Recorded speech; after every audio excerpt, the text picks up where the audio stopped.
Okay, greetings. Now, just to avoid any confusion, I've jumped ahead and I want to give you a preview of what we're about to do, what we'll be doing together. Don't think, oh my gosh, how did he get there? Because I'm going to show you how all this happened.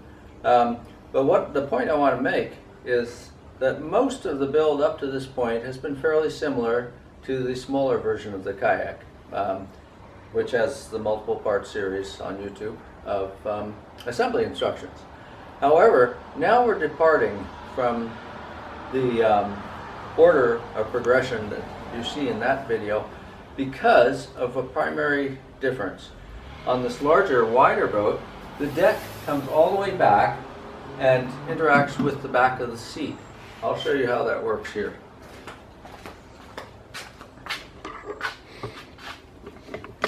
So here at the back, the deck and the coaming and the seat all come together. Okay, so see how that works there? The deck extends, instead of on the smaller version, the narrow version, the deck ends back before the seat starts.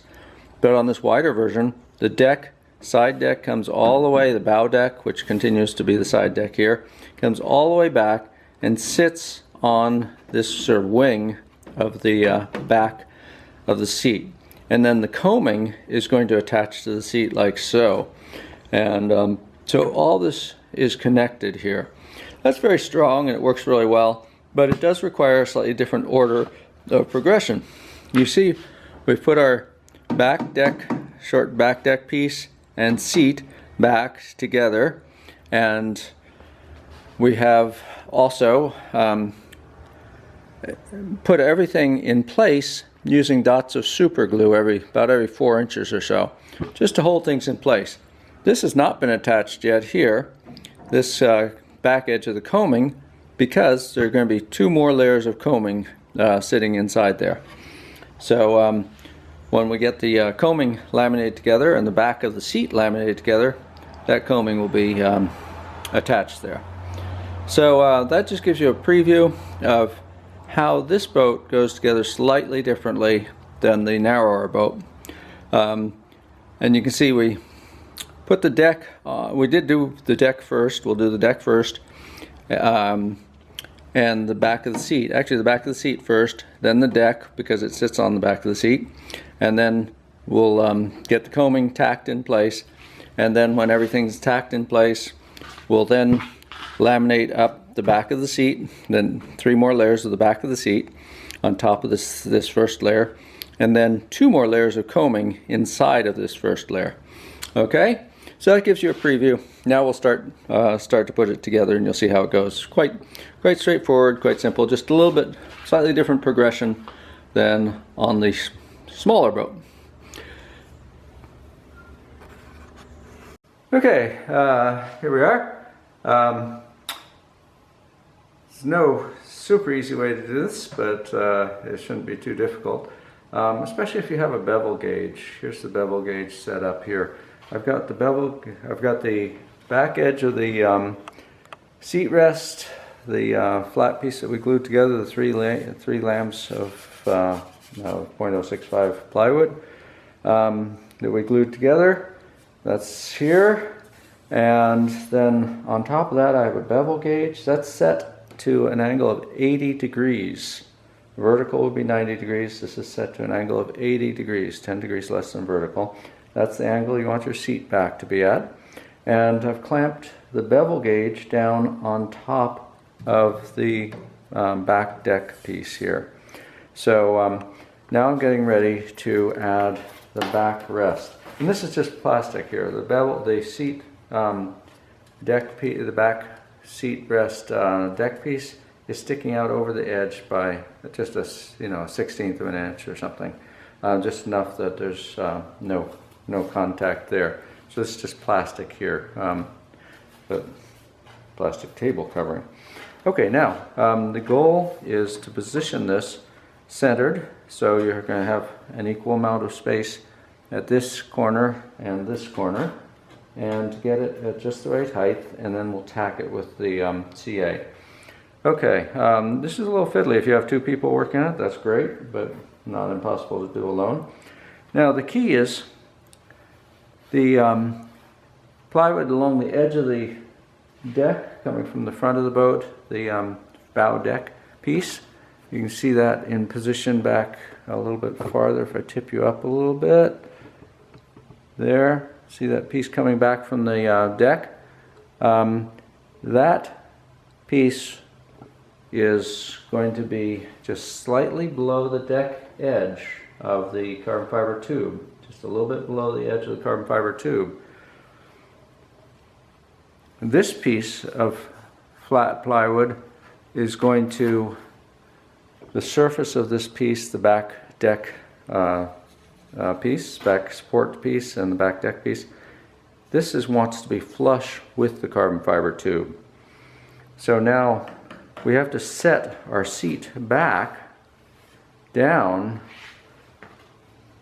just enough that this will be flush and the front deck piece, as it extends back, will be able to come up on this slant and not be held up too high.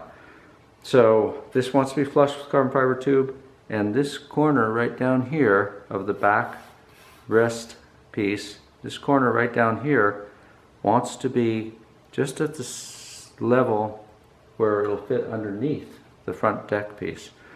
So we want to have, from this piece down to this piece, we want to have 3/16 of an inch.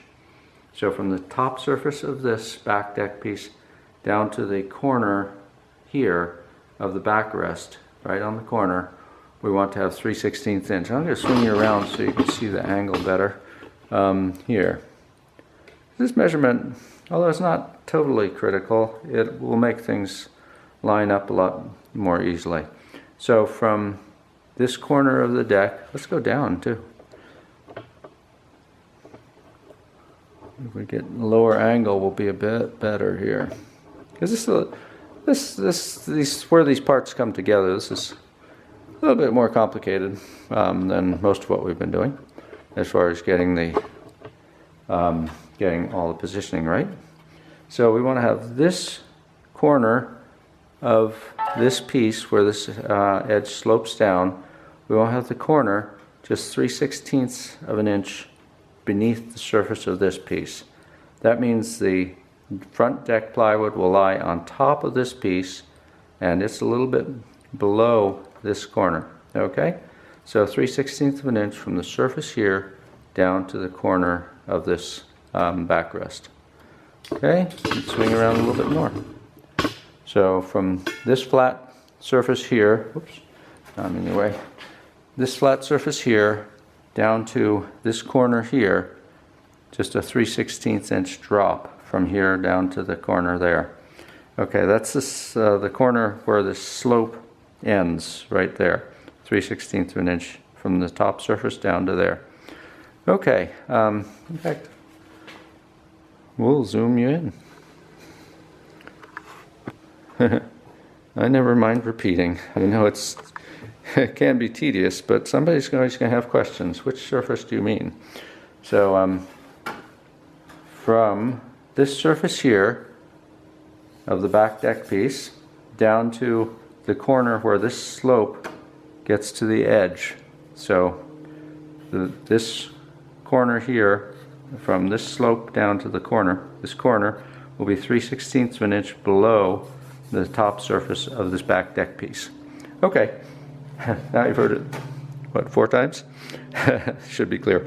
And a little bit tricky holding everything in place while you get the super glue on. If there's a second person that can lend a hand, that's great, but not to worry, you can get it done by yourself too. We are going to line this up. So the corner is 3/16 of an inch down, and so both sides are even, same distance out from the corner. When we get it right, we'll zap it with Super CA. Okay, that side's looking good. This side's looking pretty good. Oh, that one slipped. Just have to keep adjust one side, then adjust the other. Go back and forth, adjusting the 2 sides. Okay, it's looking pretty good there. Okay, and make sure you're against your bevel gauge and against the back, right where you're putting the super glue. Okay, a little spritzer there.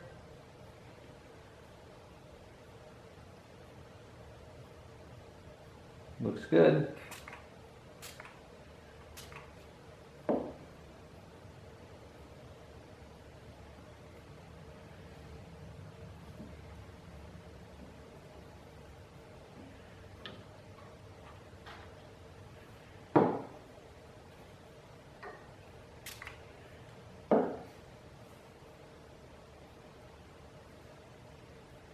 As soon as this sets up, we'll let it go and push in the other areas and get it really set up here.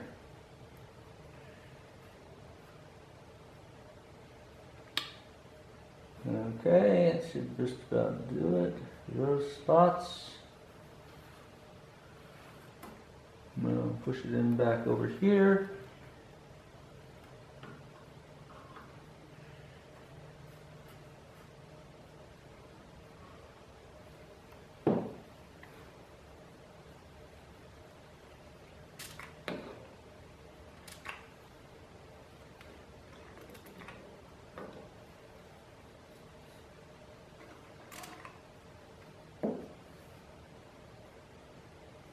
Keep checking against the bevel gauge.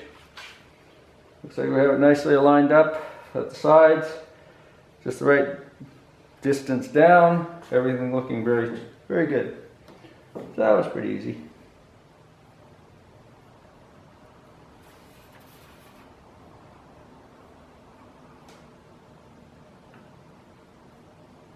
I'm putting the CA about every 2 inches. So 1, 2, 3, 4 spots on this side and 4 spots on the other side.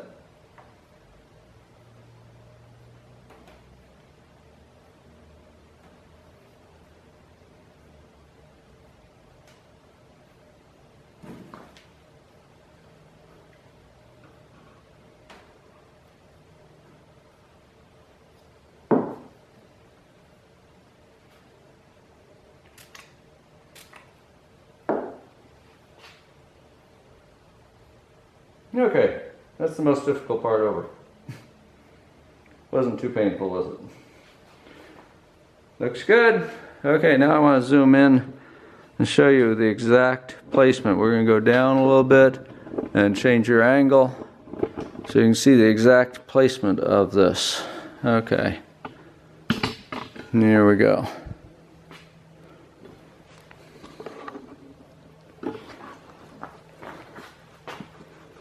Okay, now right on the corner, that's what we're concerned about. There, see how the slant comes down, this slant comes down underneath the surface of the back deck piece. Now the side plywood is going to lay over on top of this, and it's going to extend past this a little bit. So we're going to file this edge down here to allow for that back side plywood to come back over it. We'll fit it to the boat and mark it with a pencil to see exactly how far back that plywood comes. We want the side plywood to come up just a little bit, about 1/8 of an inch behind this point here at the top, right here. Then there's a gap for the coaming to come in beside the side deck plywood, between this surface and the side deck plywood. And that side deck plywood is going to come over, extend over this 1/8 of an inch, so we can do a fillet behind as well as in front. And then that side deck plywood slopes down and will extend a little bit farther over at the edge. So we're going to file this edge of the deck so it matches this slant. Okay, let's put it in place and we will see, mark it with a pencil, see how much we have to file away there. Okay, don't be too worried about changing the, sanding a little bit here, filing a little bit there to make these pieces fit your boat exactly right. They're cut quite precisely, but each boat, depending on different builders, is going to vary by small amounts, maybe 1/16 of an inch here or there. Okay, so don't be afraid to do a little sanding or a little filing.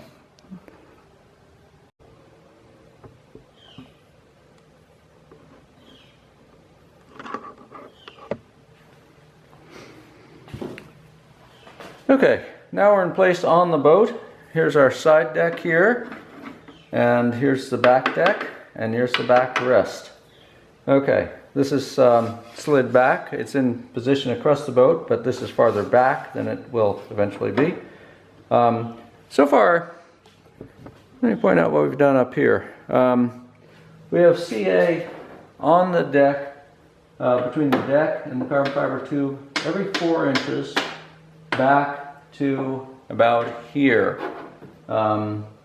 That's about 1.5 feet back from the front edge of the cockpit opening here. So there'll be 1.5 feet. And the last CA dot stops here. So we have some flexibility in here. This is taped but not CA'd back here. Once we CA it, we've kind of locked the angle in place.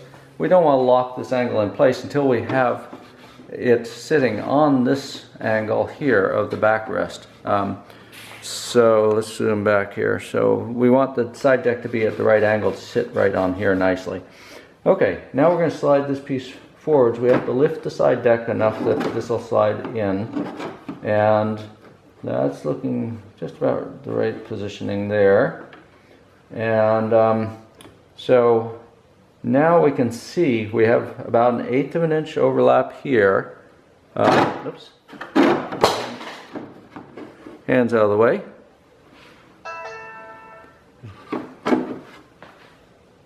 And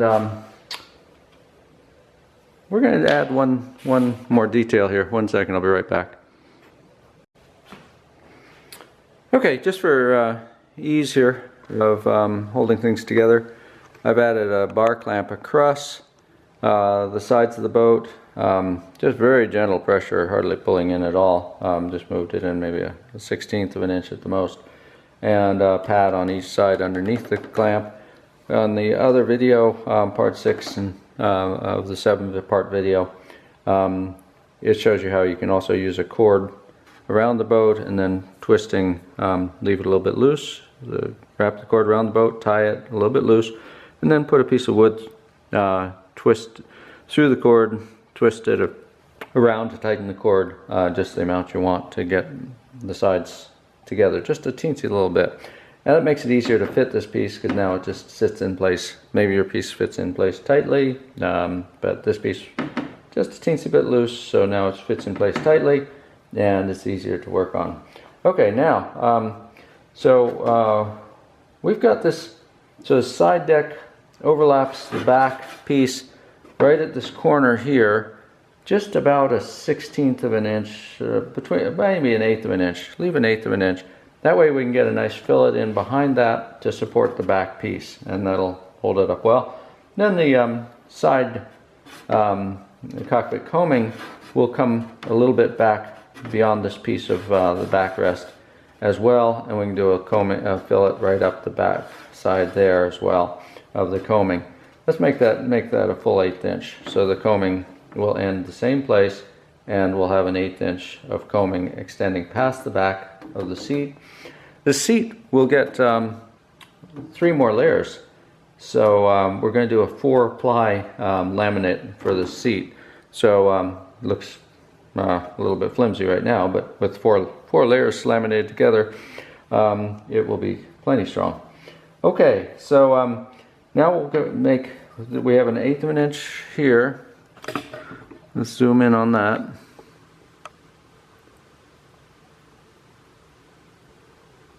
There we go. So this side deck here is extending an 1/8 of an inch past the back of the seat. You can see the back of the seat comes down here, and the side deck is extending over the back of the seat.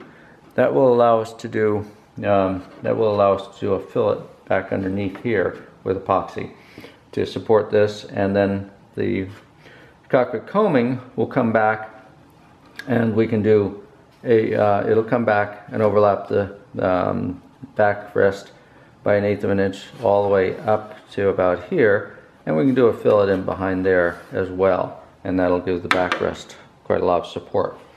Okay, I think we're looking good, so we'll make a pencil mark right here.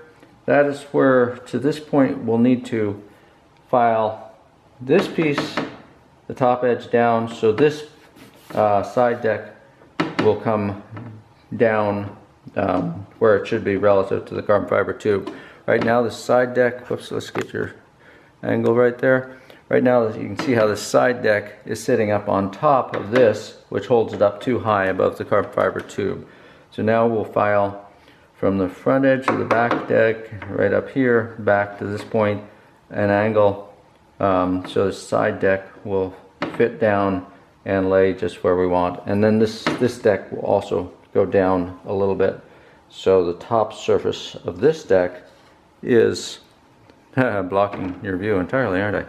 So the top surface of this deck, the back deck, is exactly flush with the top surface of the carbon fiber tubes. So this will be flat right across here.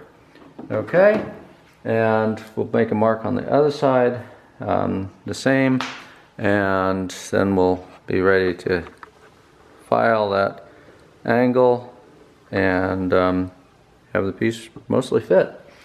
Going good.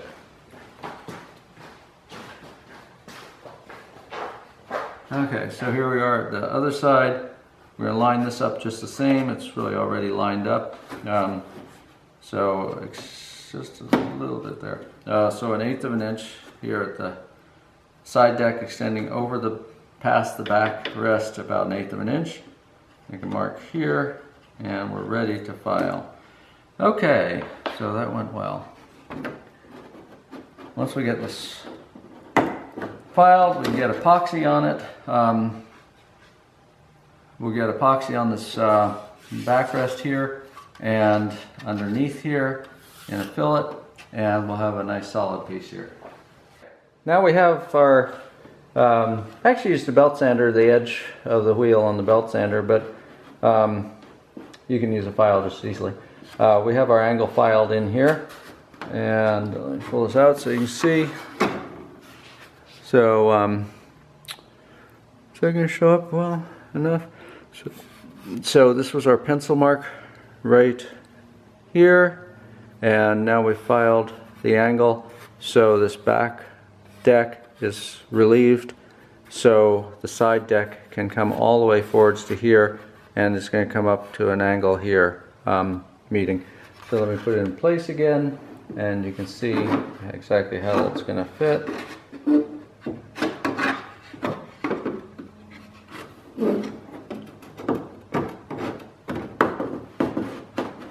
Okay, so there. Now the side deck, this back deck goes down so it's flush with the carbon fiber tube on the top surface. My fingers are in the way.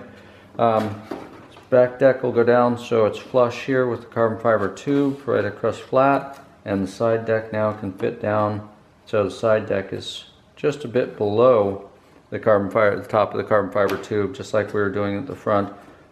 So we can have this valley in here to fill with epoxy. And we have about 1/8 of an inch gap here between the side deck and the upright of the backrest. Okay, so looking great. Now we're ready to put our epoxy fillets on the seat back and between the seat back and the back deck, and the same underneath the back deck to the seat back. There we go. So we'll be doing, let's zoom out a little bit here. And so now we'll be doing a fillet along here and a fillet along here. These want to be pretty solid fillets, so don't skimp on the epoxy when you're doing them. But when we get over to the edge, remember this back deck has to slide in here. So we'll probably stop our fillet about 1 inch away from the edge of the deck there. Okay, so we'll be getting the epoxy mixed up, and clear first, and then pre-thickened, and then thickened after we've coated everything with clear.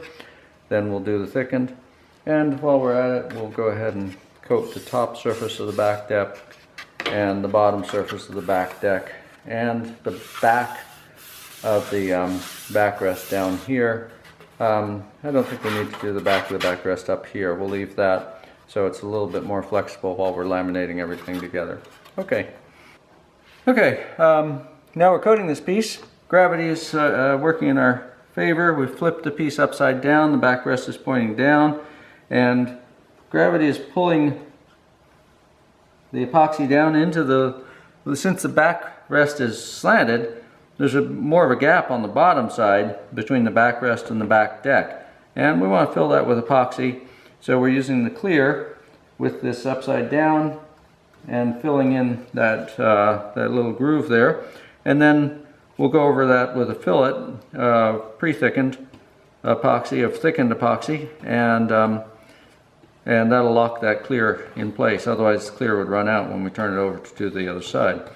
But the thickened epoxy will hold the clear in place.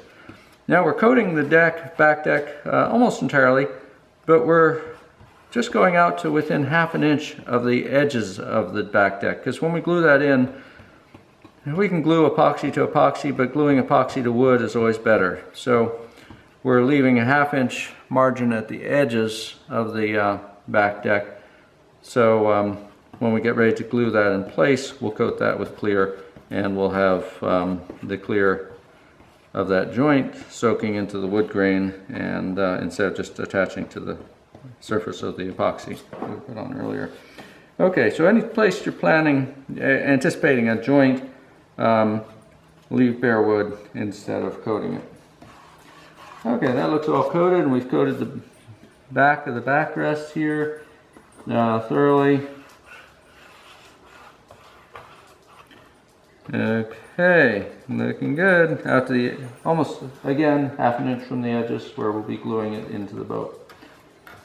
And keep filling that groove between the backrest and the back deck, because it'll keep sinking in until that groove is full. Okay. Now, we mixed 4 large marks of epoxy for this job, and of course we have quite a bit excess now, but now we'll mix in colloidal silica and start our fillet. We'll probably need more to complete the fillet.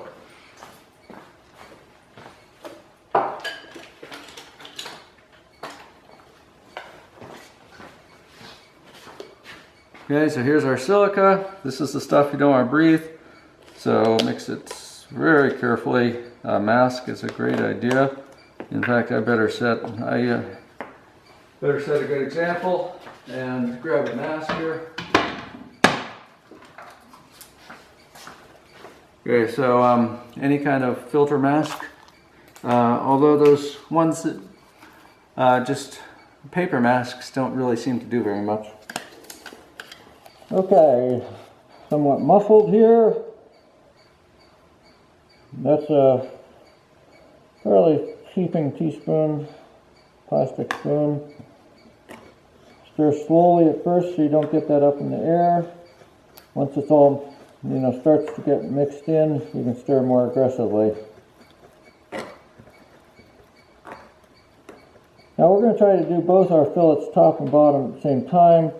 So that's too much sag. Look, that would sag and drop when we flip it over. So we'll add almost the same amount second time. Although that's getting a little bit too dry now.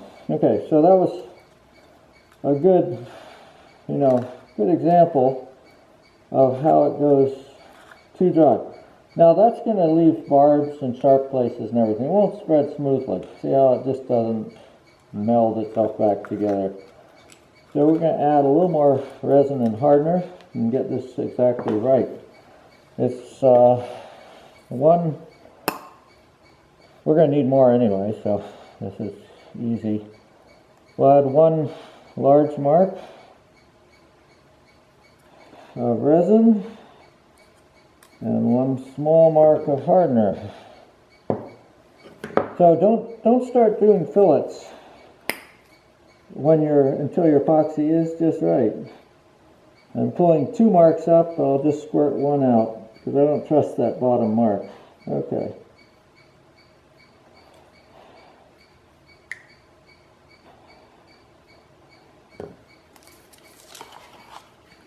Forgot I can take the mask off now so you can hear me.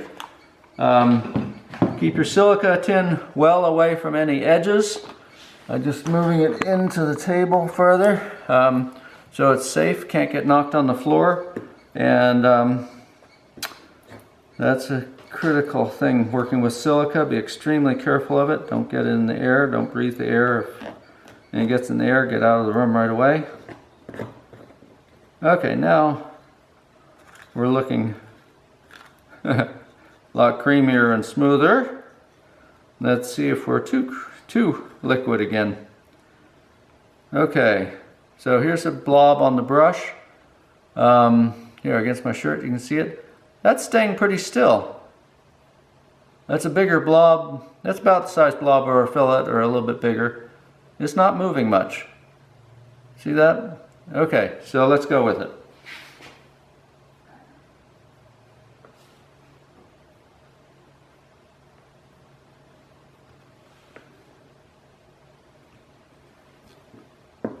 Right now, it's probably about 60, maybe 65, pretty comfortable working temperature. If you're working in a hotter temperature, don't get interrupted and work fast because this stuff will go off fast. Now we're working with a larger accumulation of epoxy, not just clear coating, and it's going to set off a lot faster on you. Okay.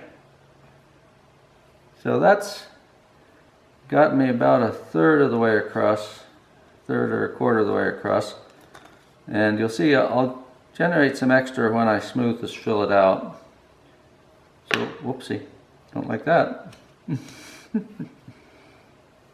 Paper towels are the key piece of working with epoxy here. And gloves actually might not have been a bad idea at this point. Having dropped the brush and the epoxy. Okay.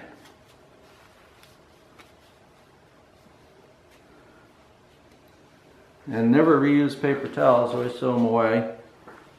Now we're ready to do our smoothing using the back of the plastic spoon and different plastic spoon.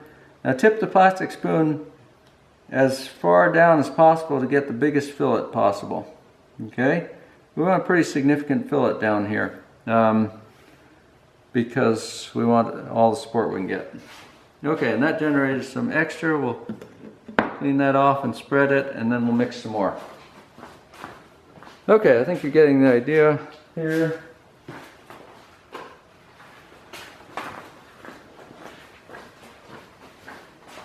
And my paper towels were actually a little farther away than they should have been. Have your paper towels right where you can reach them easily because you will need them. Inevitably, and use plenty of paper towels. Okay, here's my gloves right here where I can get to them easily, and get those on.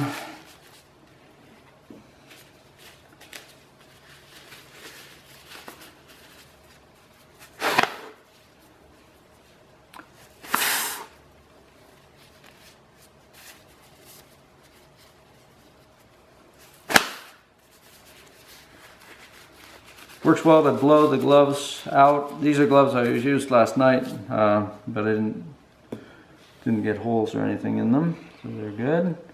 And then use your brush to clean off along the edges of your fillet where you smoothed it. Because that extra epoxy out there doesn't do anything to make your fillet stronger or anything. It's just unnecessary waste of epoxy and unnecessary weight. Okay, and then we had a little bit more in here. Put on. Okay, let's get that a little smoother.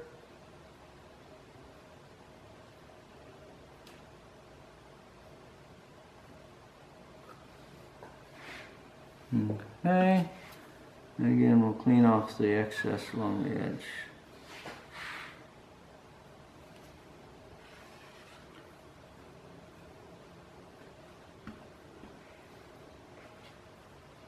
Now we'll mix another 4 large marks because we still have the rest of this fillet and then the fillet on the other side. And we'll probably, judging from how much we used along here, we'll probably need more than 4. Well, actually, let's go ahead and mix 6 at this point, and then we might have a little bit more that we need after that.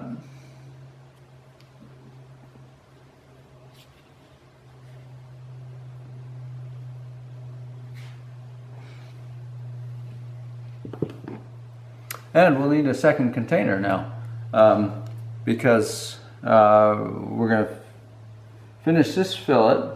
Let's mix, this looks like we'll need about 3 and it'll give us a little extra. So we'll mix 3 for this fillet and then we'll mix clear for the other side and coat the other side, do it all at once. Okay, so we'll do 3 here for the rest of this fillet. That should do it.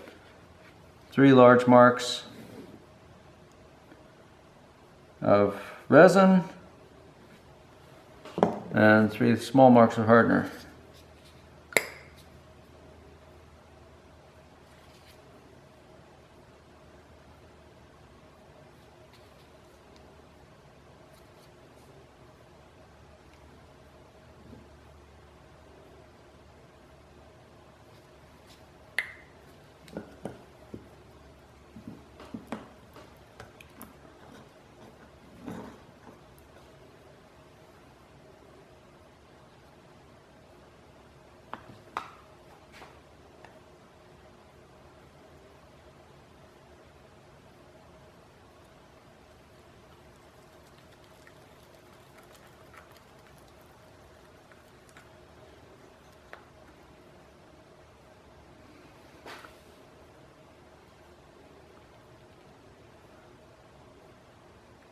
So, not quite enough, but we're getting close.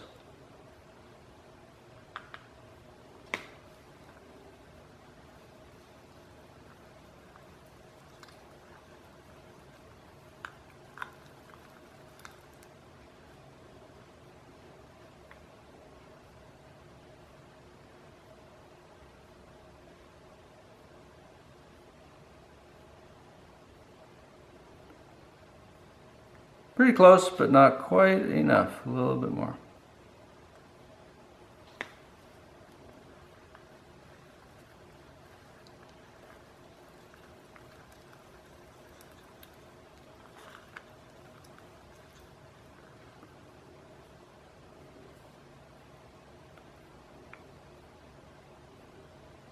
Now that looks beautiful. Yeah, it just hangs there. Still creamy and smooth. Just like a soft ice cream. See that tail on there? Creamy and smooth, see how it moves around? It'll meld itself right back into the main mass gradually. Okay, so it'll just become one, but there's no it's not going to drop off my brush, even if I shake it. Perfect.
Okay, now we're ready for the top side.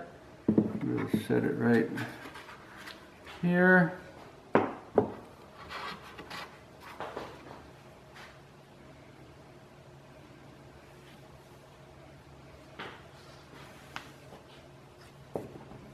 There we go. Okay, and we'll do our fillet. We'll coat this surface. We'll coat up about 1/2 inch on the back, and then we'll do our fillet with the thickened epoxy there. And we'll have a very strong seat back. And we'll do 4 marks of clear, and what's extra we'll use for our pre-thickened for the fillet. And we'll add in the pre-thickened we have left over from the other side, and we'll be looking pretty good there.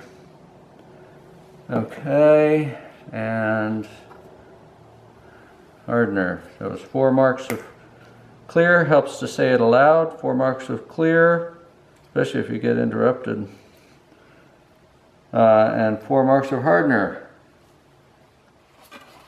Now the joint on this side is much tighter, so the chance of getting epoxy down into the joint between the back rest and the back deck is, you won't have nearly as much chance of getting epoxy down in there, but let's put lots of liquid epoxy on there just in case a little bit seeps in. And you'll notice that even though we coated the other side quite liberally with clear epoxy, none of it came all the way through because we had a nice tight fit with when we were using the CA. So, so good job on that.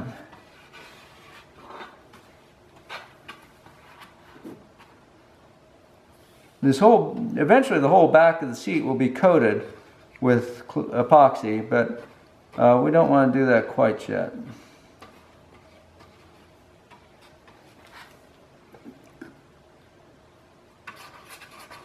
And we're going out within about 1/2 inch of the edge because we want to leave uncoated any parts where we might want a glue joint. And we can coat that later when we glue the deck on, the back deck piece on to the boat. We're working quickly here because we have a lot more epoxy than we need for the clear coating, and we're just going to go ahead and use that for the fillet.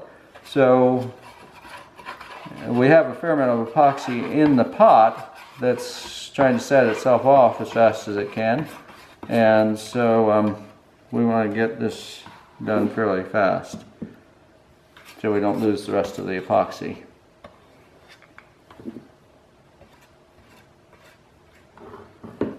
Also, if you work fast, this clear epoxy will fare itself better.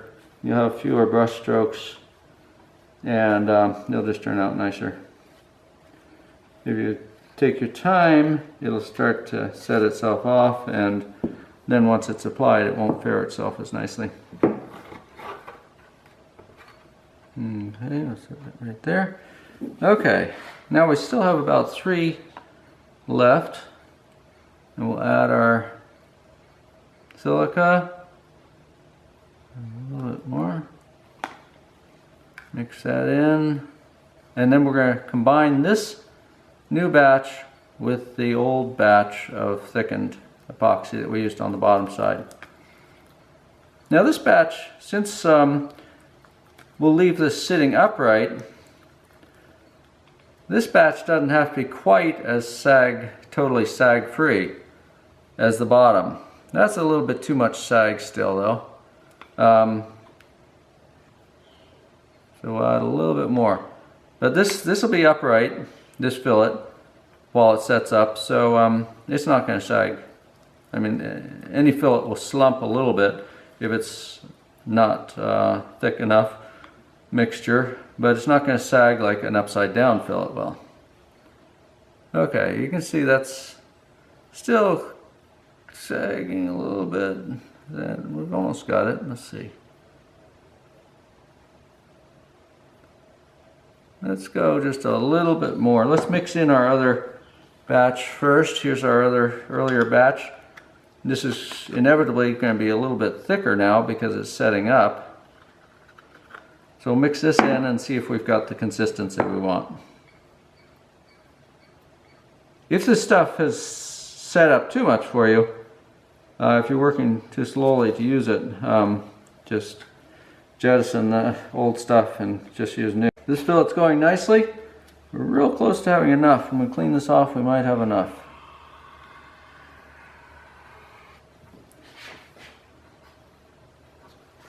This fillet will be visible, so we'll try to make it nice and clean.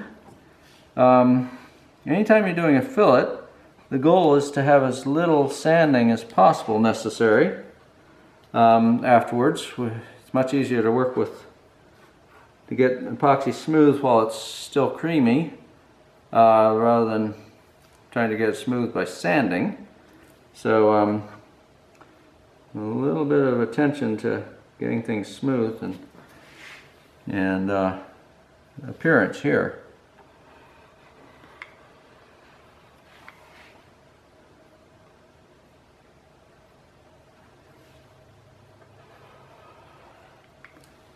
We're going out not quite to the edge, because when we bring that side deck over, we're going to do some more filleting up in that area there at the edge. So looks like this is going to be enough epoxy. We won't have to mix any more. So that's nice. Done. Check the bottom, make sure you're not sagging. That looks great. Bottom doesn't sag, hasn't sagged it at all. Looks really clean. Clean off any extra epoxy where you don't want it. And set it down and leave it alone. Okay, I'm just going to put it barely on the edge there because that's going to stick there. And we're good. Clean out your, smooth out your epoxy containers so you're not going to have to throw them away. There. And this one here. And we'll just let everything set up, and then we can move on to the next step. Okay, good evening. We're excited. We're getting the coaming in place. That's the last major piece to attach to the boat. Well, we need to laminate the seat pieces together still. They're laminated in place, so 3 more seat pieces will be added. But we've already got, you know, seat. That's the seat back here. 3 more pieces of seat back will be laminated on to stiffen that up. We can see what it'll look like. So the coaming is, and there'll be 2 more pieces of coaming laminated inside these pieces of coaming. But by adding these outside and the first pieces of coaming on each side, then we'll have the final look, and you can see exactly what your boat's going to look like. And so lots of fun this evening. Okay, now the coaming's a little bit tricky. It's not too critical. Obviously, it's not going to affect the way the boat paddles or anything, but it's nice to get it so it's symmetrical. The trick is to get the 2 sides, you know, this edge and this edge, the same height, so they're horizontal. If you put something across, it's level. And to get the front joint right up here where the 2 pieces of coaming come together, to get that front joint vertical. Another aspect of this is we want to have enough overlap on the underneath side where the coaming comes down far enough that we can do a nice solid fillet between the bottom side of the deck and the coaming underneath. We'll also do a fillet on the top, but we want a good solid fillet on the underneath side. So that coaming has to extend down farther than the deck. Don't try to have the coaming flush with the deck on the sides or along the side anywhere. But up in the front, we want the coaming underneath to be just flush with the crown of the deck, right at the center line there, right there. Flush, or maybe just a 1/16 of an inch below the center, below the deck, there at the center line.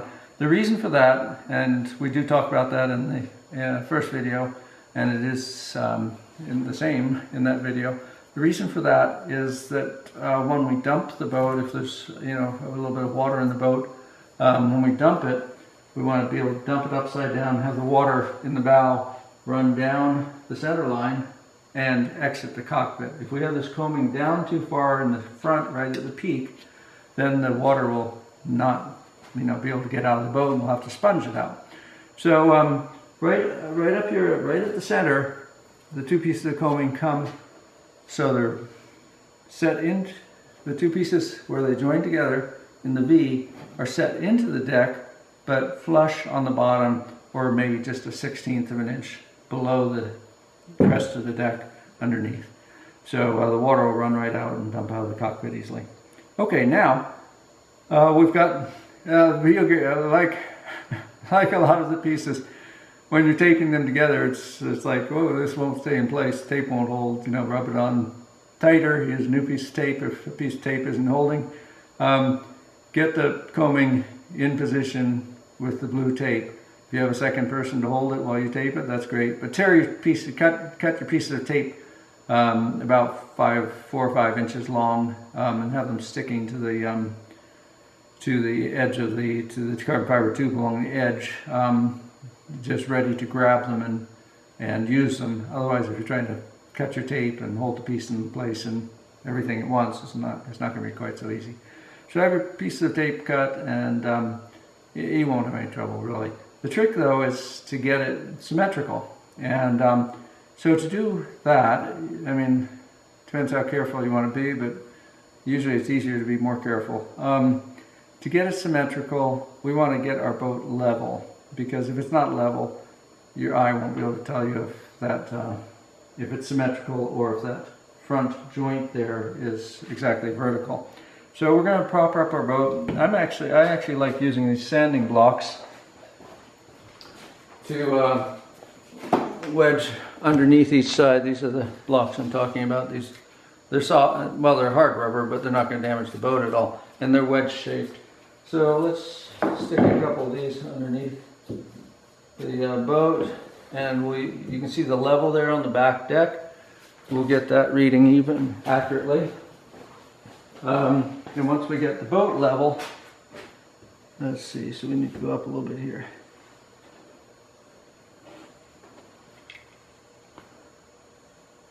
That looks level there. Okay, now let's check our coaming. I haven't leveled the coaming yet, so but I have got it taped in place on both sides, and I've got some drops of spots of super glue on the port side there, and I put super glue right at the very front where the two pieces of coaming come together.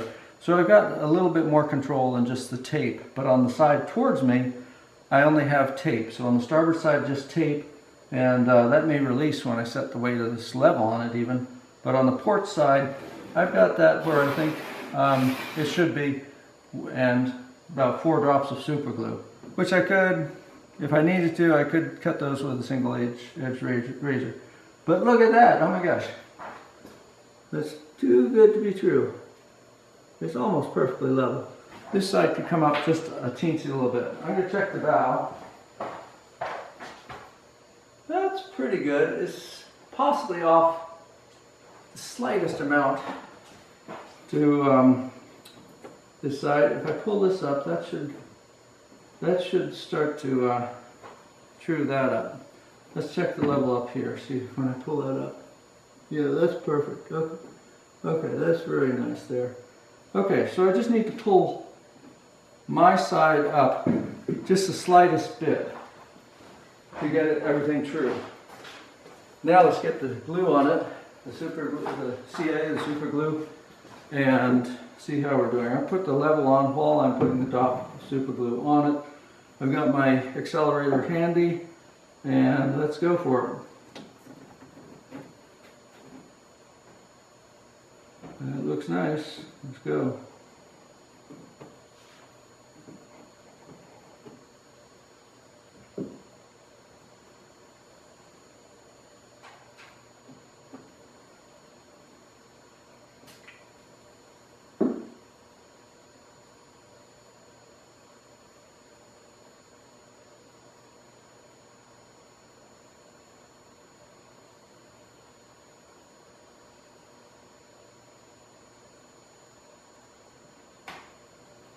Okay, that's good.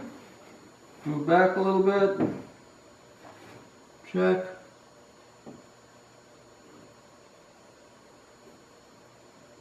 Again, when I just pull up a little bit, it's just right. So another dot of super glue. Holding it up. And hit it.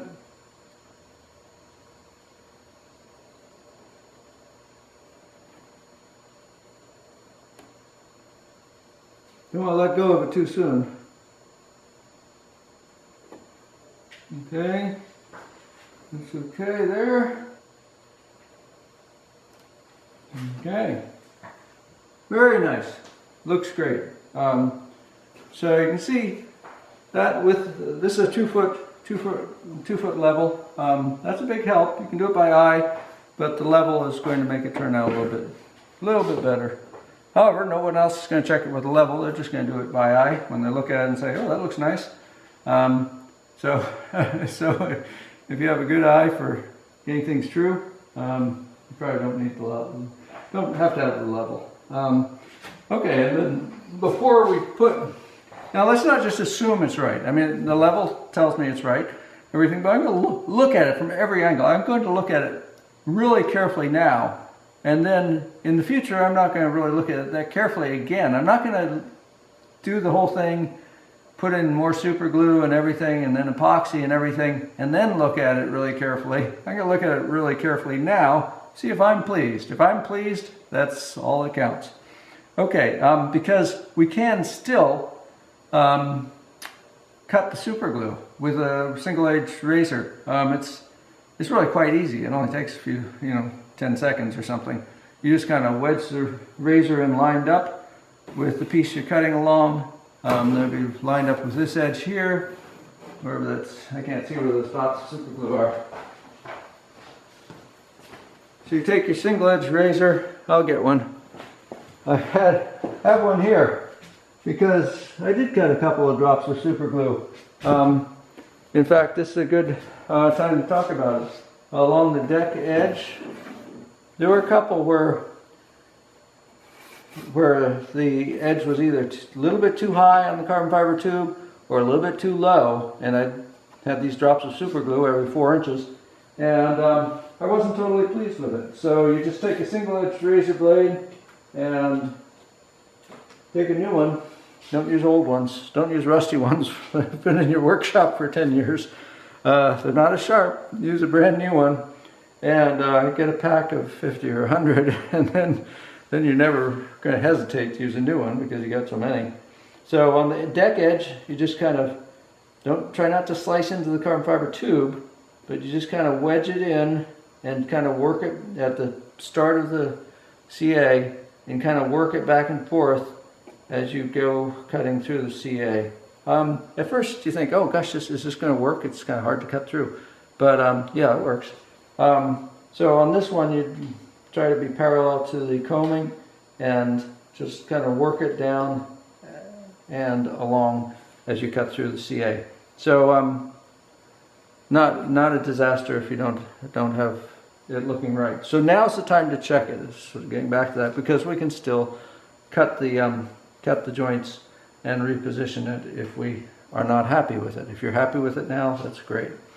Okay, so when I recheck it, look at it from every angle, and I think it's perfect, then I'll put CA about every 4 inches all the way along. Remember, these side decks are fairly thin material. If there's any sort of up and down wave or warbling in these side decks, you can work that out with pushing it down or lifting it up where it's attached to the coaming before you put that dot of CA. So at this point you can get your side decks really flat, although just the dots that I have seem to have flattened all the side decks out really quite nicely already. So to a certain extent, things are self-leveling and self-correcting. Looking absolutely super.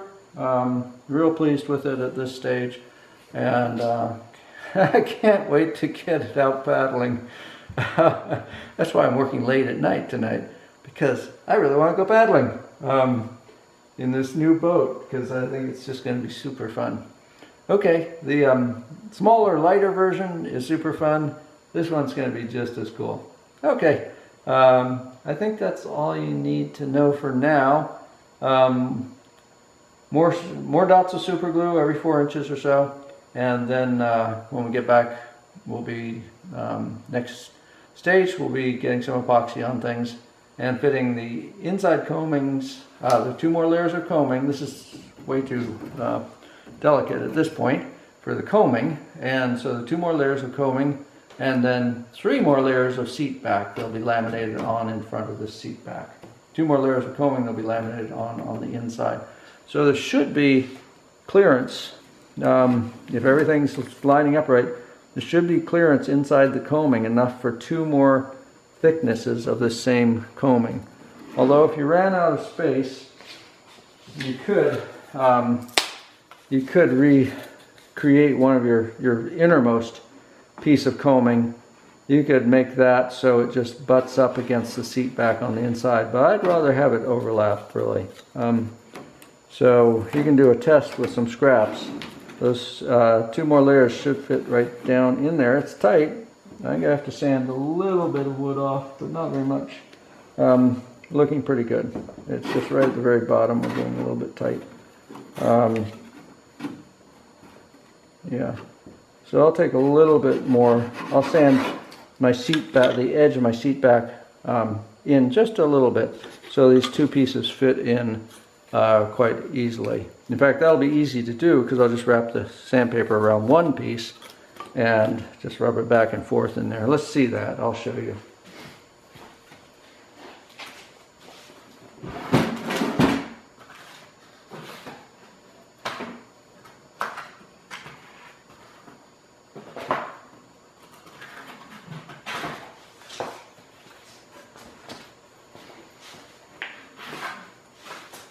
Okay, sorry about the delay there. So this is the 3M purple grade, and this is 120. No, 100 grit. That'll take it down real quick.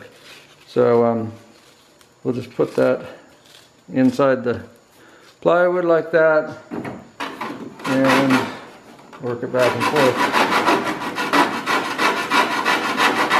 until we have enough clearance there to get right at the corner.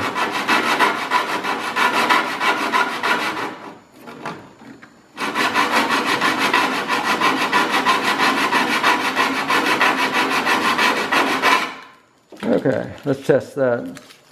One of the big things about woodworking is test everything. Don't just try to sand it perfect the first time. There we go. We got it right there. Well, it was perfect the first time. It was perfect the first time, but that takes a little bit of practice to get things perfect the first time. It's best sand a little bit, test it, sand a little bit, test it. However, anyway, that looks very good. Okay, so make sure you don't glue your coaming to the seat back now. Don't super glue this edge of coaming to the seat back now, because there are 2 more layers of coaming that have to fit in there. Okay, so just a caution. In fact, I started to do that on the other side. Started to glue it, tack it with the super glue. So so everyone jumps ahead too quickly sometimes. But no, this should not be attached. Just tape. Use tape here to start with. Okay, for now, until you get the other pieces of coaming laminated in. And laminating those coaming pieces is going to be easy. It's just the same process as this, except we'll use clamps all along so we get it all solid.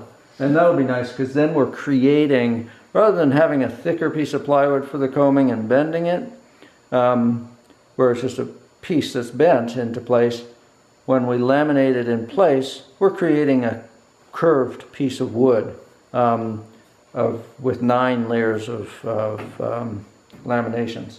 Because there's 3 layers in each piece. We're laminating 3 pieces together, three layers of veneer in each piece, so 9 pieces of thin wood laminated together into a curve, and that's super strong. Okay, I think we're good. Next step, we'll get some epoxy on here, but looking really, really nice, coming together beautifully. Okay, hope you're enjoying it as much as I am. just one last note on this whole process of getting the coaming in place before I get all my tapes off. This tape actually wasn't holding very well, so I doubled up with a second piece of tape right beside it. These tapes, I wouldn't leave this on overnight unless you have to, because when you get these tapes on firmly enough and then leave them sitting for long enough, they'll start to pull up the wood grain a little bit, not doing any real damage, but it'll take a little bit of sanding to get it smooth again. Yeah, that looks pretty clean though. The little wood grain on there, very little though. But if they sit longer, you'll get more wood grain pulling off. Okay, and there, a little bit of wood grain on there, but not enough to damage the surface. Okay, but what I wanted to show you is inside. The way I got those, here, see if you can climb inside the boat with me here. The way I got those pieces of coaming flush, that's kind of a funny angle, isn't it? Flush. This is the coaming here, and then the underside of the deck in front. Well, I put that piece of blue tape that you see in the center of the screen there. I put that piece of blue tape across on the underside of the deck, right at the very front of where the coaming was going to sit. And that piece of blue tape was there to keep the coaming from falling down inside the front of the boat there. So, it's just stuck on the bottom sides of the deck, and that held the coaming in place. So right at this critical point here, the coaming and the bottom side of the deck are almost flush. The coaming is just barely set down below the edge of the deck, inside bottom side of the deck by less than a 1/16 even. Okay, I think that covers everything. And you can see here, this will probably help you. You can see here, well, that's where that's where I almost super glued the side to the back, and then I realized, oh, I don't want to do that yet. Here you can see the gap that's going to allow the other two pieces of coaming, to fit in there, because they go on the inside here. This is the coaming, this is the seat back, and the two more pieces of coaming that will laminate on have to fit in there. Sanded that just a little bit more to make a little bit wider gap so the coaming would fit. And the same, you can see the gap on this side. So very exciting. We're going to be getting the last of the epoxy work done pretty soon, and then we'll put there are 3 carbon fiber tubes that go across the back deck between the carbon fiber tubes along the shear line, and then we'll put the phenomenal material, the laminated mylar decking on the back, which will seal everything up, and then we'll be ready to still have to epoxy all this area. All these super glue joints are just holding things in place. So we'll get the epoxy on the front, and then when we varnish that bow deck, it's going to be absolutely spectacular.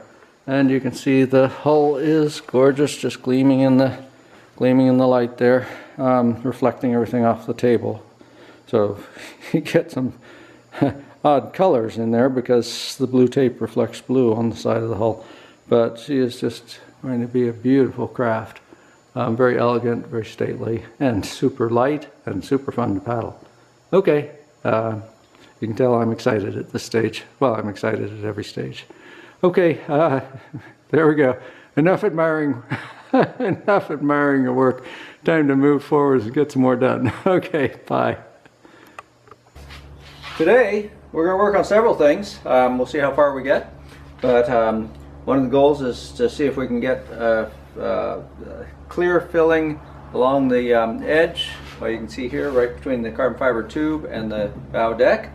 And then we're going to move back and see if we can work on the coaming, laminating the inner pieces of coaming. 2 more pieces of coaming go inside on each side, 2 on this side, 2 on this side.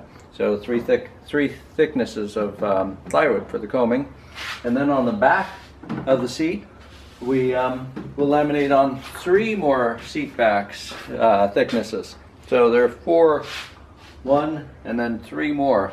4 total of 4 back seat thicknesses when we have it all laminated up. And then coming up, once we have the seat laminated together and the coaming laminated in, then we can start to run our fillets. We can fill this, remember we left a little bit of a valley here between the bow deck and then the carbon fiber tube. So it comes down and then lips up over the carbon fiber tube. So we, coming up, we'll be filling that valley with a clear resin, and we'll coat the front deck with clear resin. We'll do our fillets, and then a little bit later, after all that's set up, we'll get inside and do some fillets on the inside underneath the deck. So we're going to have a very strong but very light boat. Now on this, these fillets are super strong, so let's not make huge fillets, and let's keep them neat along the edge of the fillets. Any place we do a fillet, clean off all the excess. It's not doing any benefit to you, and if it's on the deck surface, it'll look messy.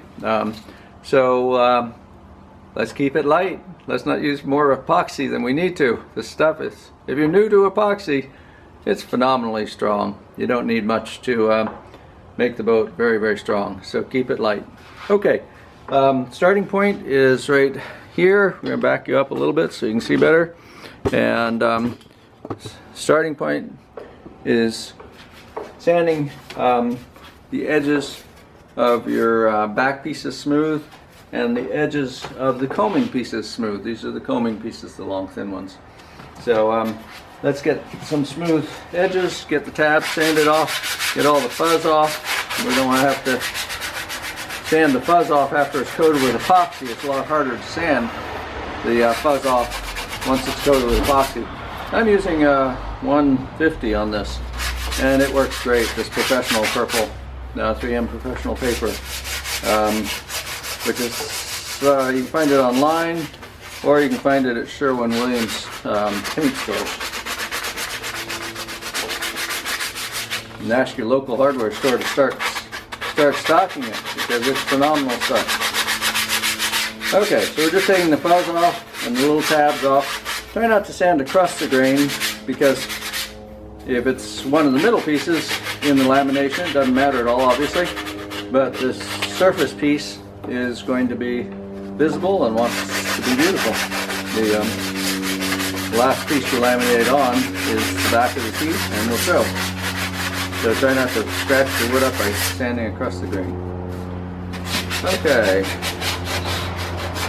And if you have a piece that you like the best, that's just because the grain or is a perfect piece, set it aside and use it as the last piece in the lamination. That would be the front piece towards the front of the kayak, and that'll be the what you see as the back of the seat where you're leaning against it. Okay, get all this fuzz off though, because it's much easier to sand now than after it's coated with epoxy. So all these cutouts, get them sanded nicely. We needed to sand the edge of the seat just a little bit, so so the pieces of coaming, the 3 layers of coaming, would fit inside the between the seat edge and the deck edge that comes up here. So that's the next thing we'll do, is sand the edge just enough, same as we did on the boat, if you need to. If you didn't need to on the boat, you may not need to on these pieces, but you may find you have to sand just a little bit. And then one more detail on the coaming. Let's bevel the front edges. I didn't do it on the first pieces of coaming, and it turned out fine without it, but it might be nice, might be even nicer to do it. It only takes a second. I'll show you how to do that as soon as I get this sanded. So the front edge is where the 2 pieces of coaming come together at the front of the cockpit. Maybe you already did that, but if you didn't, don't worry. It's, nobody will notice it. But it's a nice detail, and it only takes a minute. However, if you just butted the 2 pieces together or overlapped them a little bit, that's fine too.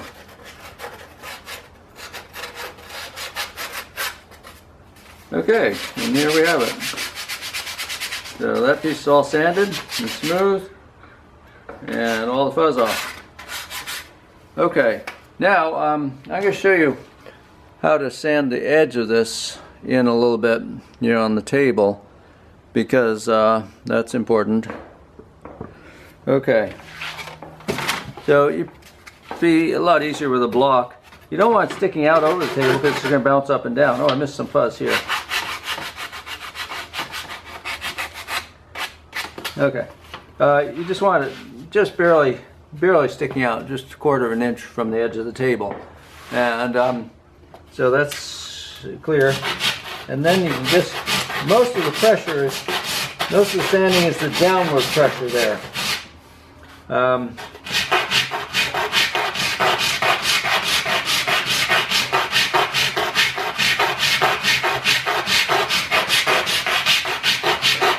That's about as much as I sanded the one on the boat, so that should be good. And then the other side, the same.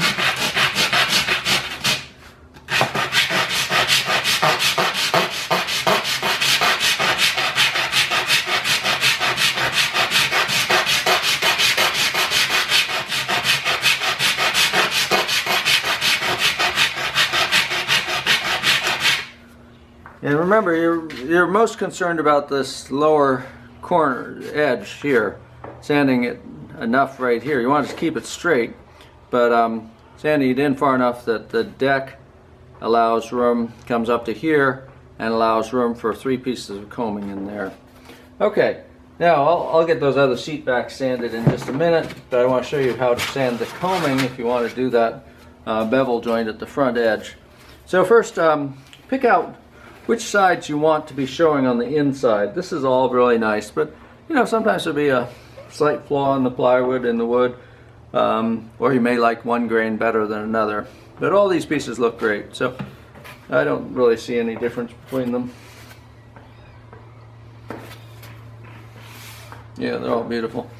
Okay, so beveling the front of the plywood is real simple. Just take a piece of your sandpaper. This is 150 here. Let's check. 150, that's what I thought. And just hold it at a low angle. Watch where the back end's going to be. Don't break off. Don't let you. Don't break the piece. If you just hold it here and it's not supported at the back end, it might tend to be a little too much stress on the piece. And just hold it at a low angle. And rub it on the sandpaper. A fair amount of pressure, and check to make sure you're getting it even all the way across.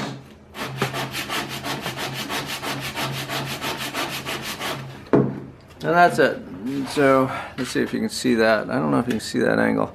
Yeah, you can see that a little bit. How it's beveled at the end. To a point just on that one side. That's the inside. Make sure you're not doing the beveling the outside edge. That wouldn't do any good. So kind of hold it up next to the boat and see how it's going to fit.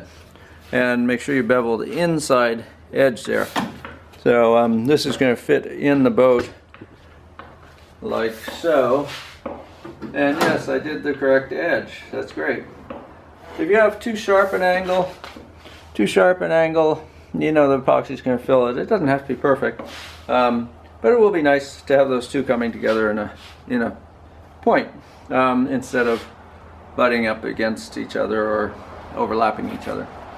Okay, I think that's all you need to see now until we I'll get the last couple pieces sanded there. The joint here between the carbon fiber tube and the bow deck, I'm not going to be filling it with filling that whole valley. I'm just going to do a thin coat along the edge, just in case there's any place where the deck is a little bit away from the carbon fiber tube, and we want to make sure we seal that that joint up, so when we fill in that valley with clear epoxy, it's not going to run down and disappear, sort of drain the valley. We want to make sure that that joint is tight enough. So we'll put a thin line of clear epoxy along there. I may heat that epoxy up a fair amount to make it set off more quickly. And then we'll be back here laminating the seat back first and then the coaming together. If we can do all this together, and then we'll come back up and fill in this valley with epoxy and coat the bow deck with epoxy. If we can do all this together, it's really 3 separate steps: laminating the seat back, laminating the coaming, if you have enough clamps for those two, squeeze clamps are great, and then filling the valley and clear coating the top. Well, it's more like 4 or 5 steps. Thin coat of epoxy on the in the valley, laminating the seat back, laminating the coaming, coming back, filling the valley, clear coating the deck, and if we can get it, and then fillets. If at the same time we can do our fillets around the coaming with thickened epoxy, that'll be great, because then we're doing the thickened epoxy right onto the clear epoxy before the clear epoxy sets up, so we'll get a molecular bond through between those 2 layers rather than just trying to stick to it. So the more of this we can get done in one go, the better, but if you want to break it up into multiple steps, that'll work as well. If you're breaking it up into multiple steps, you might not coat the deck right up to the coaming. You might leave a 1/2 inch of uncoated wood, so when you're ready to do your fillets on the coaming, then you can coat with clear and then fill it on top of wet epoxy. Okay, good. We'll be back in just a jiffy.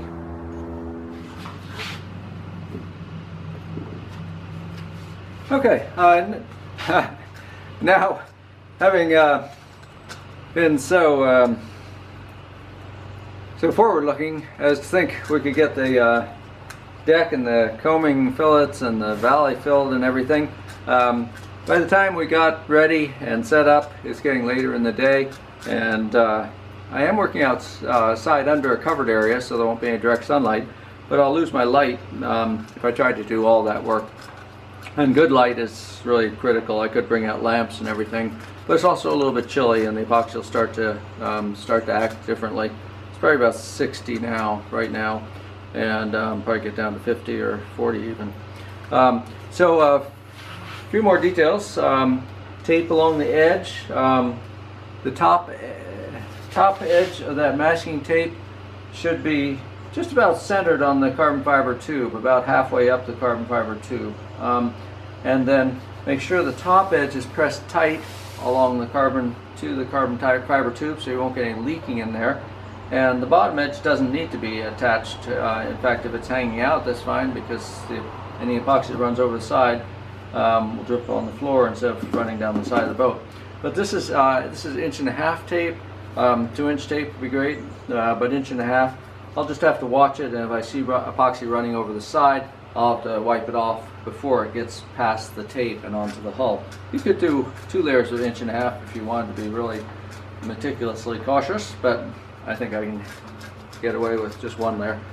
And so tonight we're just going to laminate well, not just, it's an important step, but we're going to laminate the seat backs together, and all the next 3 seat backs, so you have a total of 4 laminations because one's in place already.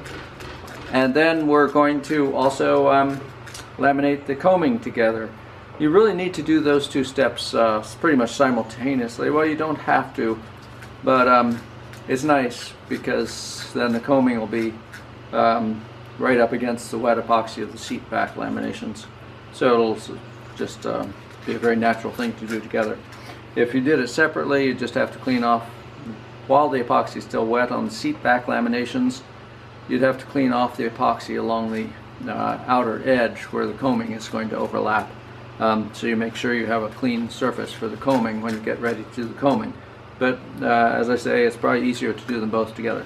Oh, now I've mixed up 4 large marks of epoxy and 4 small marks of resin. 4 large marks of resin and 4 small marks of hardener.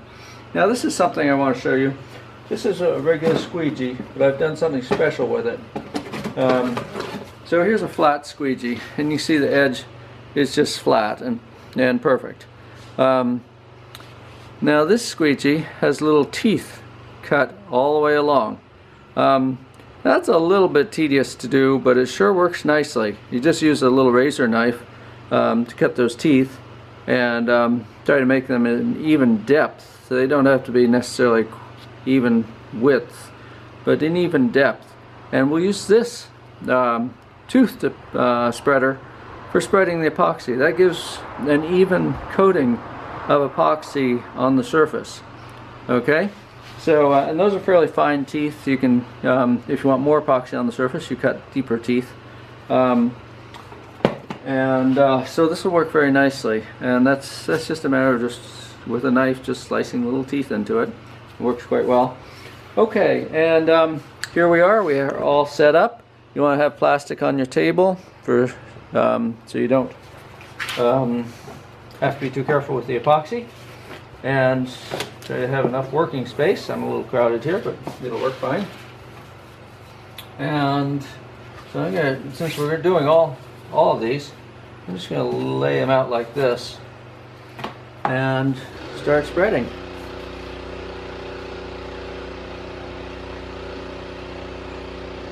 Now if it's warm, you want to be quick because you're trying to get all these laminated together at one go.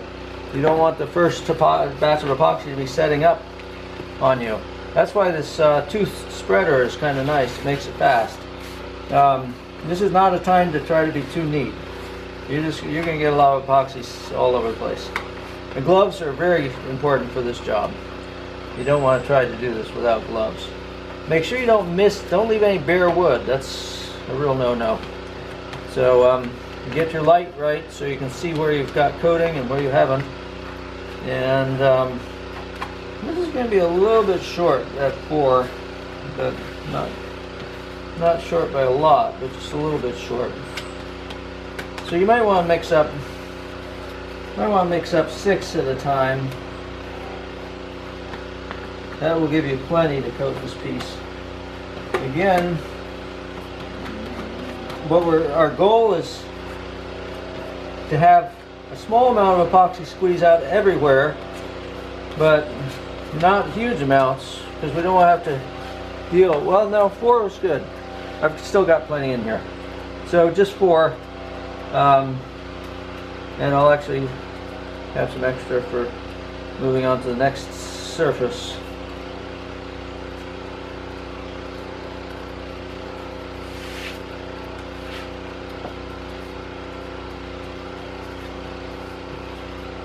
So a brush and squeegee together. The squeegee gets an even thickness. Try to not be too heavy-handed with the brush. So, okay, that's one surface.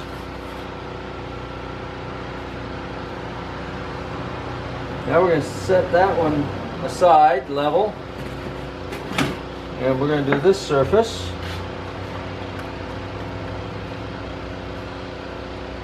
Then we'll put the 2 epoxied surfaces together, face to face, and that will be ready for installing and clamping.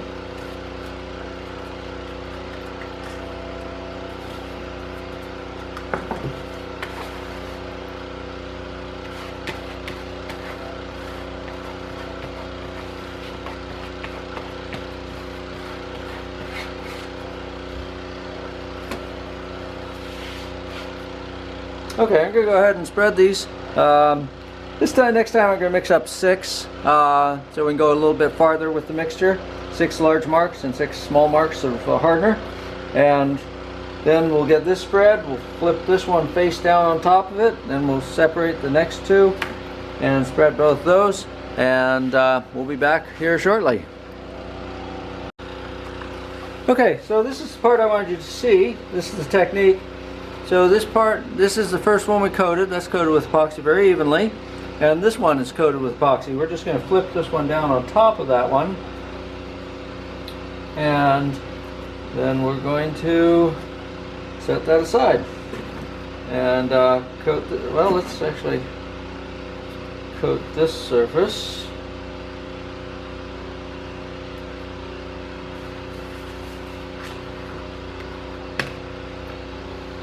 And then we'll coat the last surface, and then we'll coat the surface in the boat, and we'll clamp it all together. What could be easier?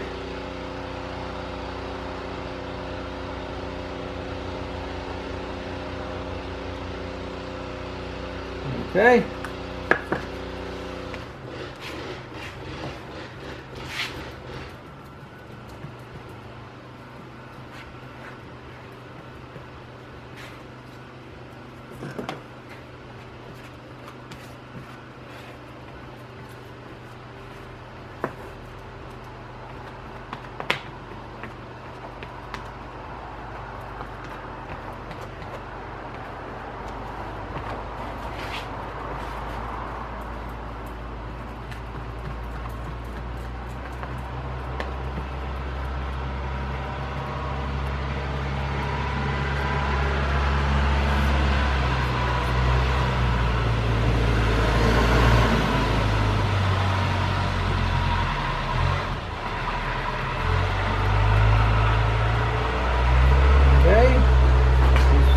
Even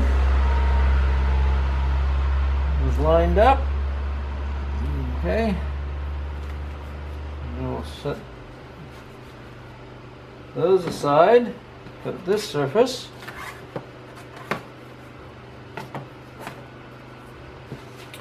Now this surface we're going to try to keep a little bit cleaner because this is going to be the visible surface of the back. You can see I've got some epoxy on it. It's all going to get coated in the end, but sometimes if different layers of epoxy won't be totally uniform. You can't coat this side now because your clamps would stick and make a mess in the epoxy. So try to keep this side relatively clean, okay? Let's zoom out so we can have a fuller picture here. There we go. And come up, there we go. Okay, so this is going to be our clean surface here. Cleanest one we've got, at least right now. Okay, so where can we coat this one? Get it over here. These out of the way. Again, the more working surface you have, the easier everything is. So those are out of the way. And here we go.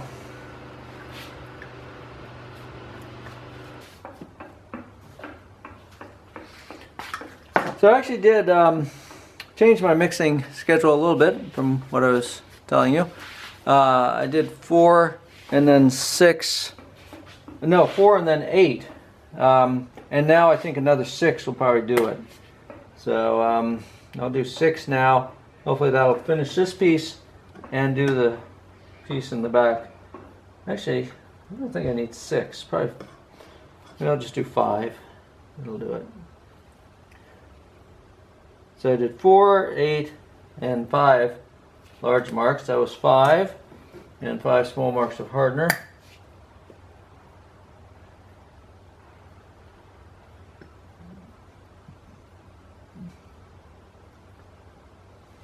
Watch out for sucking air in the hardener, because then you don't, check and make sure you don't have a big air bubble taking up space in the hardener, because then you'd be shorting your hardener and it would take a long time to set up.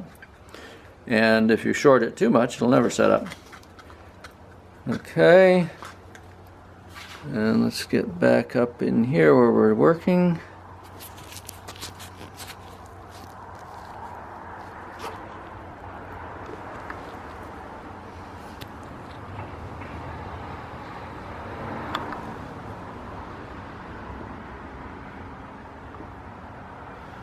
Okay.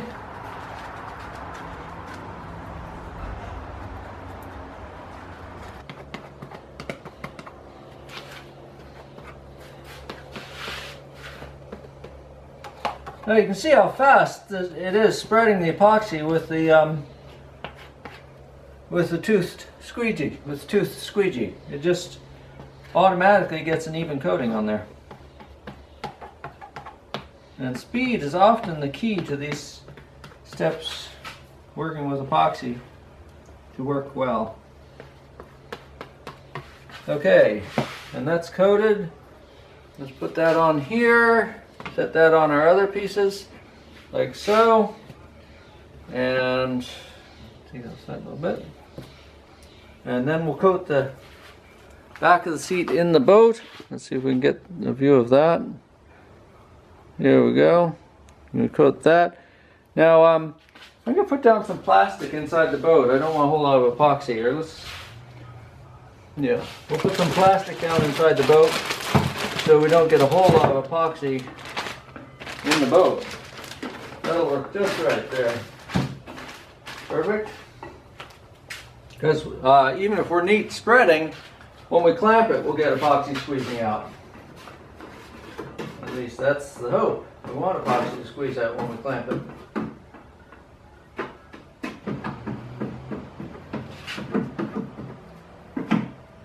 Every surface should be coated. Even though you're sticking it to a surface that's already been coated, both sides should be coated. That way, if you're a little short of resin on one side, in one little patch, hopefully you've got excess on the other side or enough on the other side to fill in. Also, if you coat both sides, if there is a void, which we're trying to avoid, if there is a void between the two halves, small void, you don't have any uncoated, unprotected wood in that void, and so the void isn't as big a problem, not as major a consideration. So you want to have everything coated in between. So let's see, I think if we do 3 large marks now would be perfect. So doing an additional 3 large marks of resin and 3 of hardener.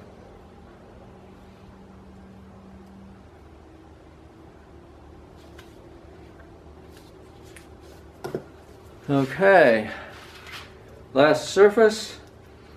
And if it's warm where you're working, you gotta be fast on this because you're doing a lot of surfaces, and if your epoxy on the first surface is starting to set up or sets up hard before you get all this clamped together, there's no solution for that except you have to call me for replacement parts. Okay, so here we go, our last coating. So you can see how fast this goes on. It's not a meticulous thing, it's just slop it on. If you're trying to be meticulous, you're going to mess up, because I like being meticulous, but not in this.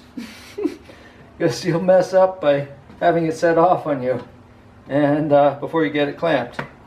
So this is just slap it on and get it spread out and get it clamped. The reason we mix multiple batches is because, you know, we knew that we were going to be using quite a bit here, but we didn't want to mix one large batch because then it would be sitting in the pot and heating itself up and going off and before we got to it. So that's, although mixing time does add to the time of doing the job, you know, mixing a bunch of small batches takes longer than mixing one big batch, but that way we don't have resin mixed up sitting in the pot getting heating itself up. So that's why we do small batches instead of one large batch. Okay, we're almost there.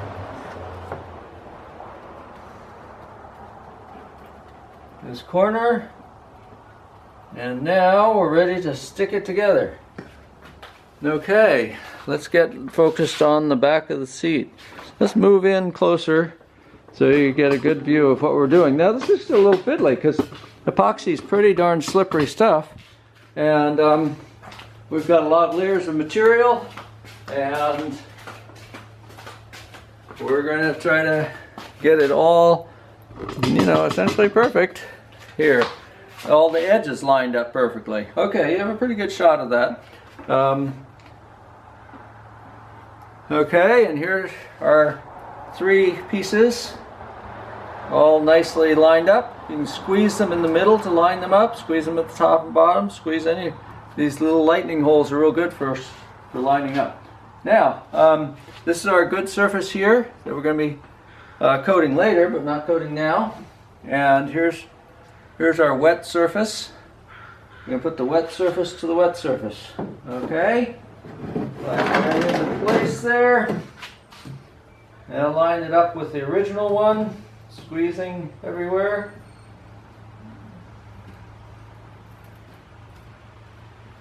Let's get one clamp on now.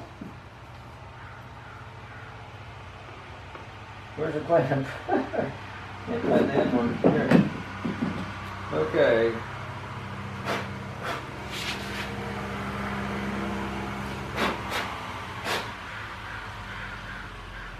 That looks pretty good.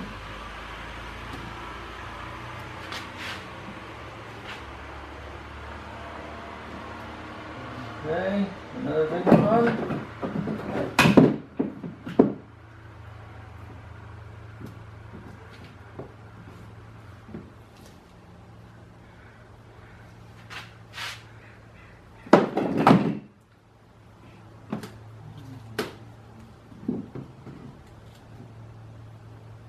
Over there. Clamp down farther. These big ones are nice, these big squeeze clamps, because they have reach. They can reach down farther. Okay. Now start to look and see where do you need the clamps? Where is it tight and where is it not tight? Now check your edges too.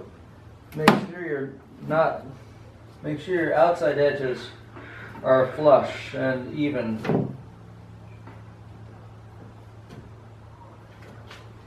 Okay, that's looking pretty good.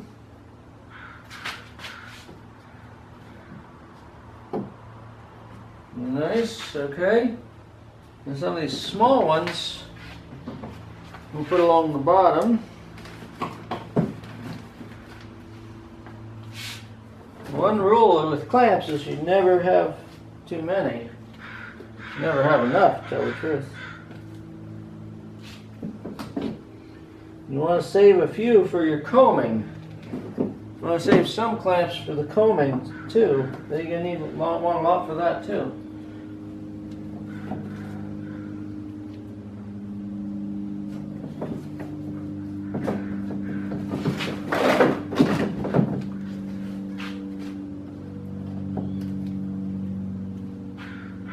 Okay. Let's see.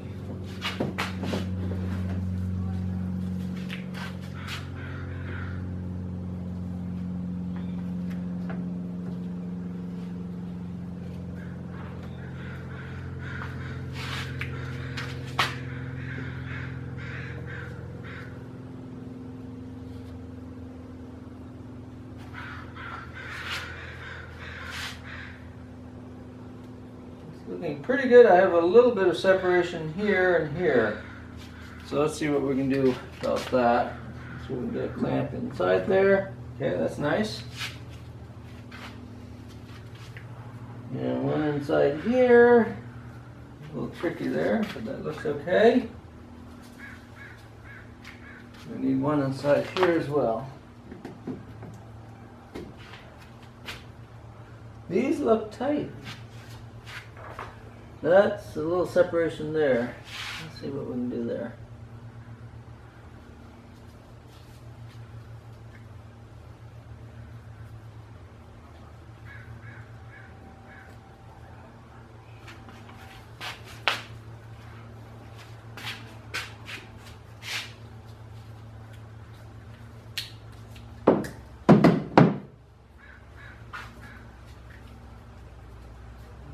Here.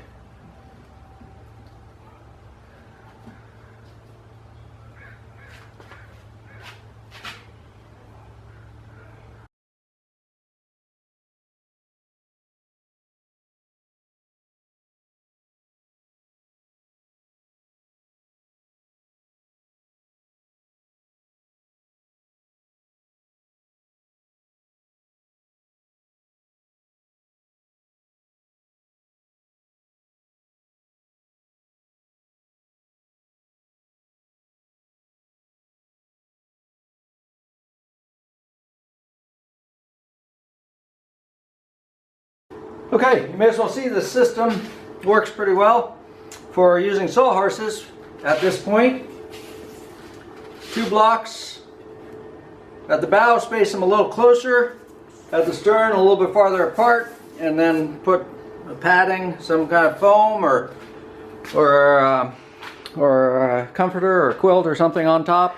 And now the boat will sit right down here and be supported on either side so it won't be tippy.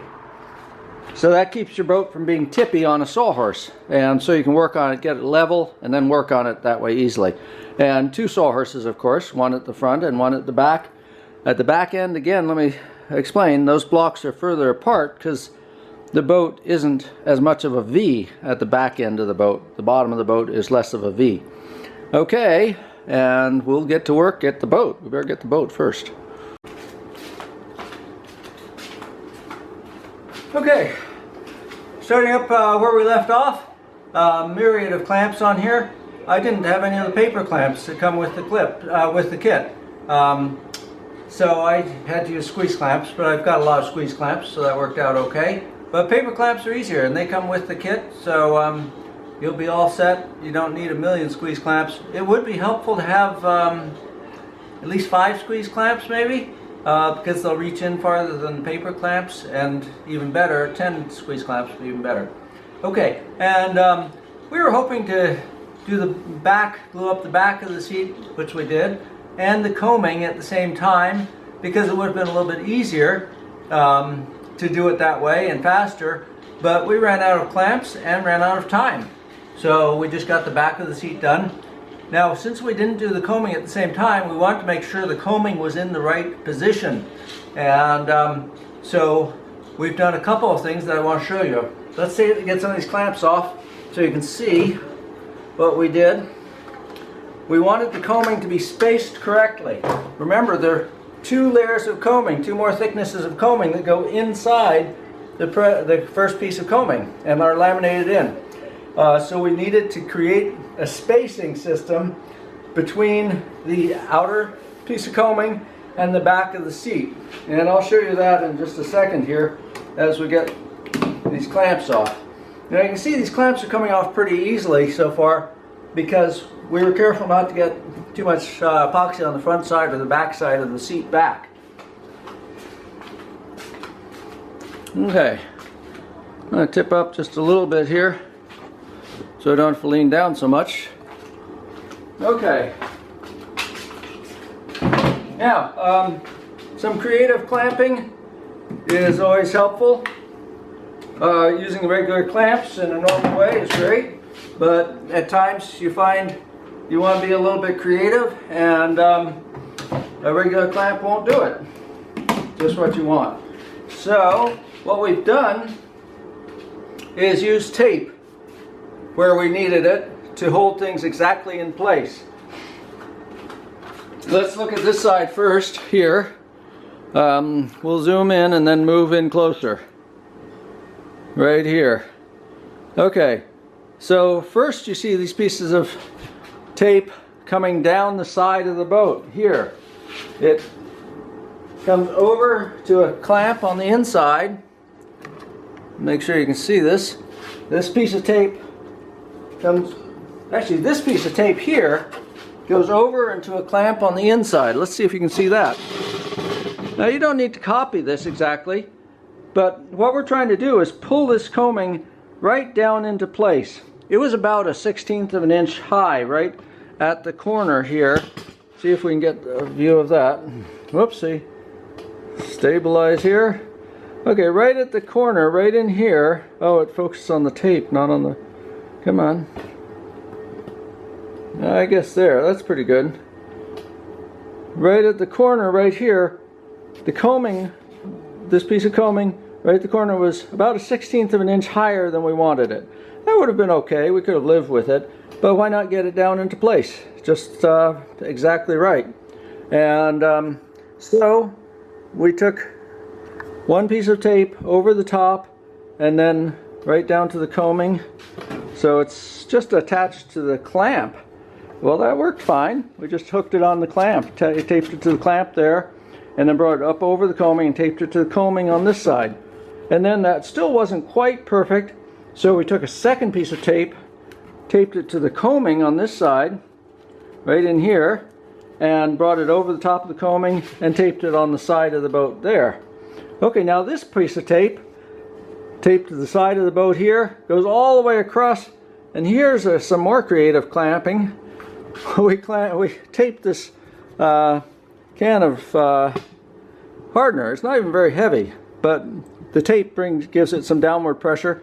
We wanted on that side, let's go around there so you can see what we did. That side we wanted to bring the deck down just about 1/16 of an inch. It would have been okay if we hadn't done anything, but why not bring it down into perfect position just with a little pressure right here at the bottom of the can on the inside edge of the deck, bringing the deck right down to rest on the sloping part of the seat back, where the seat back slopes out towards the edge of the boat.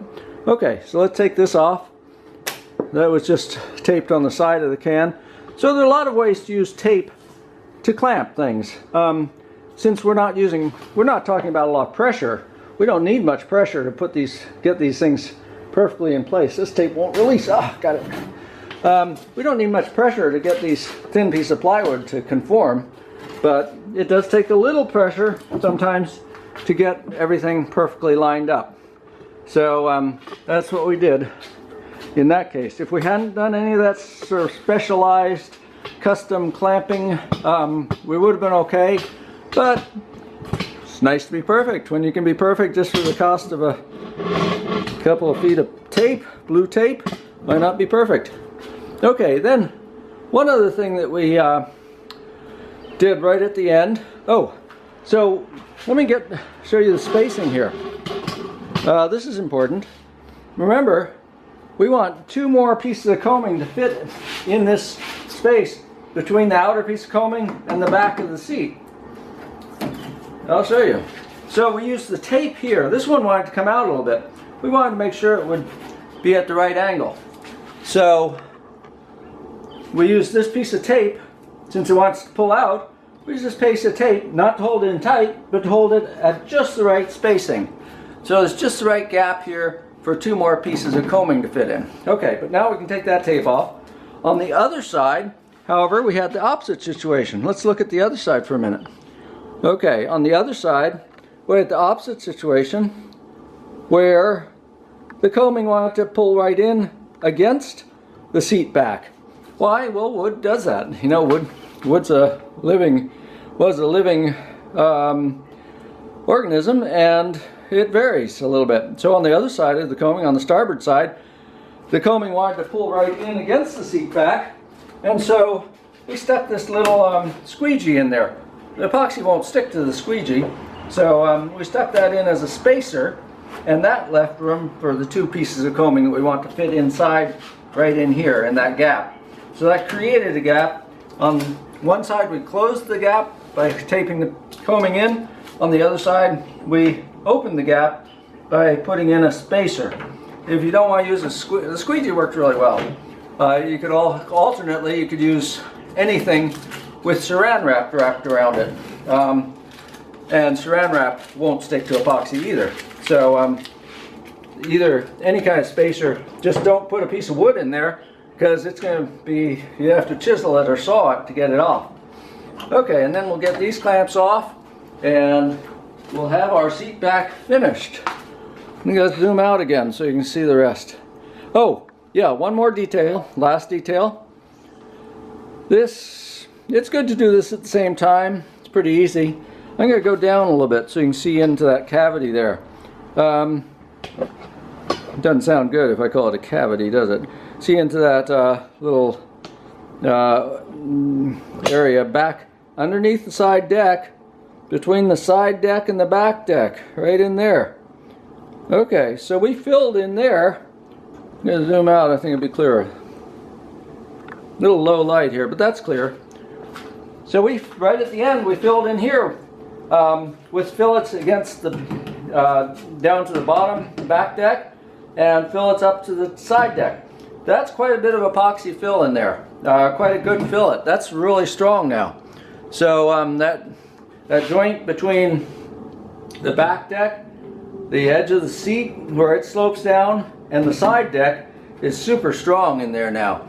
That's good. We used we used thickened. We used clear epoxy mixed with not phenolic, but colloidal silica in here to fill. And we did that on the other side too, of course.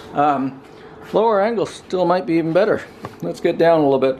It doesn't have to be perfect in there. It's, you know, the access is sort of minimal, but it's easy enough to get epoxy in there. I used both a brush and a spoon to try to get that fillet smooth. The key though is to have your epoxy mixed just right. I actually had some clear epoxy left over. That's quite a nice fill in there, and it looks clean and everything. I had some epoxy left over from cleaning off the stuff that was running out from the seat. That's the last thing. Keep cleaning off the excess epoxy. It's going to keep squeezing out. You've done 3 laminations with a lot of epoxy. Keep cleaning off the epoxy all along the bottom, underneath each of these lightning holes. Keep cleaning it off, or else you'll have a long run and a puddle of epoxy on the back deck that's not doing any good for you. So keep cleaning off the epoxy. Whoops, you couldn't see that. There. So for about 45 minutes, I kept brushing off excess epoxy here and just putting it in the mixing pot. So let's see if you can see this. Now, yeah, that's good. So I brush it off, wipe the brush on the mixing pot, then get the next one, wipe it off on the, and keep cleaning off. Then I'd wipe off the top edge. Oh, then I'd wipe off the bottom edge. And it's going to keep squeezing out for probably 45 minutes, maybe even an hour. Depends on the temperature and how fast it's setting up. So don't stop like, oh, I got it glued up. Now I'm going out to dinner. Because you're going to have a ton of sanding to do if you stop there. And it's just not going to turn out as well as if you keep cleaning it off. So it keeps cleaning off all the excess wherever it's squeezing out. If you see any bubbles coming to the edge, clean them off, pop the bubbles, and just keep at it until no more, you know, is coming out. And then come back another 5 minutes later and see if any more came out, because a bit more will have come out. And then maybe 10 minutes later. So for the hour after you've glued it up, keep checking it, and you'll save yourself a lot of time and work. That's the part that people forget, is they glue it up and they think they're done. They're not done. They're halfway done. Okay? Because cleaning it up saves a lot of work later. Okay, we'll have a little bit of sanding to do under the clamps, but not nearly as much as if we hadn't cleaned off all the excess. So these clamps are a little bit stuck on some of them, but not too bad. Okay, and I think that covers it all. I think that's everything we needed to pay attention to. Oh, one last thing is you do want a little bit of overlap here because we're going to do a bit of a fillet, especially at the top of these braces. And so watch for that. If you may have to brace your seat back forwards a little bit to make sure you have coaming overlapping the seat back. But the inner layers will be a little bit farther back, so we're going to have a little bit more overlap because they come together at the bow and each one steps back a little bit. At the front of the cockpit they come together and each one steps back a little bit. So we'll have a little bit more overlap here, and we'll do a fillet on the back edge of the cockpit coaming to the back of the seat to make that super strong. Okay, so our goal tonight, while we still have some light left, is to get the coaming done. And then, as a final step, but it'll have to wait till tomorrow, we'll get our bow deck coated and fill in this little V groove along the edge of the boat between the carbon fiber tube and the deck. And then at the same time, we'll do our fillet along the outside edge of the coaming. We'll do fillets on the inside underneath of the coaming and underneath on the deck as well. This is going to be super strong, but don't use more epoxy than you need. Don't have epoxy anywhere it's not working for you. That's the key to light boat building. There's no point in making one part of the boat, you know, like armor clad, and so much, 100%, 200, 300% stronger than any other part of the boat. Build the whole boat the same. No part should be stronger or weaker than any other part. So accumulations of excess epoxy are totally uncalled for, totally unnecessary, and just kind of sloppy workmanship. Remember, squeegee the epoxy. Where you're doing a fillet like this, don't make this fillet too thin. That's all working for you. And that was done with a spoon at a fairly low angle. So you can control your fillet thickness. If the lower the angle of the spoon, the bigger your fillet. If you go way up on the tip, or even angle the tip, at an angle, you have a teensy little fillet. So where you want the strength, like in the seat back here, this fillet and the one underneath, keep your spoon at a real low angle and about 45-degree angle, real low angle when you're doing your fillets. Okay, and get plenty of epoxy in under here. That's an important strength area here, joining the back deck, the back of the seat, and the side deck. That's why the side deck comes out, extends back beyond the edge of the seat back, so you can get a fillet in back there. Okay, so moving ahead to the coaming. Next step.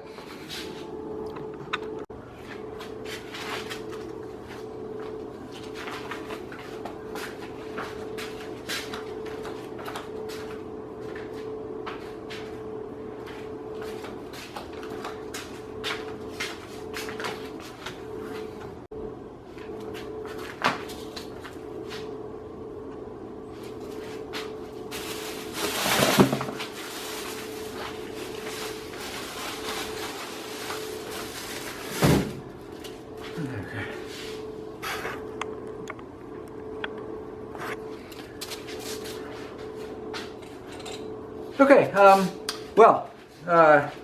change of plans here. We're losing our light for filming, and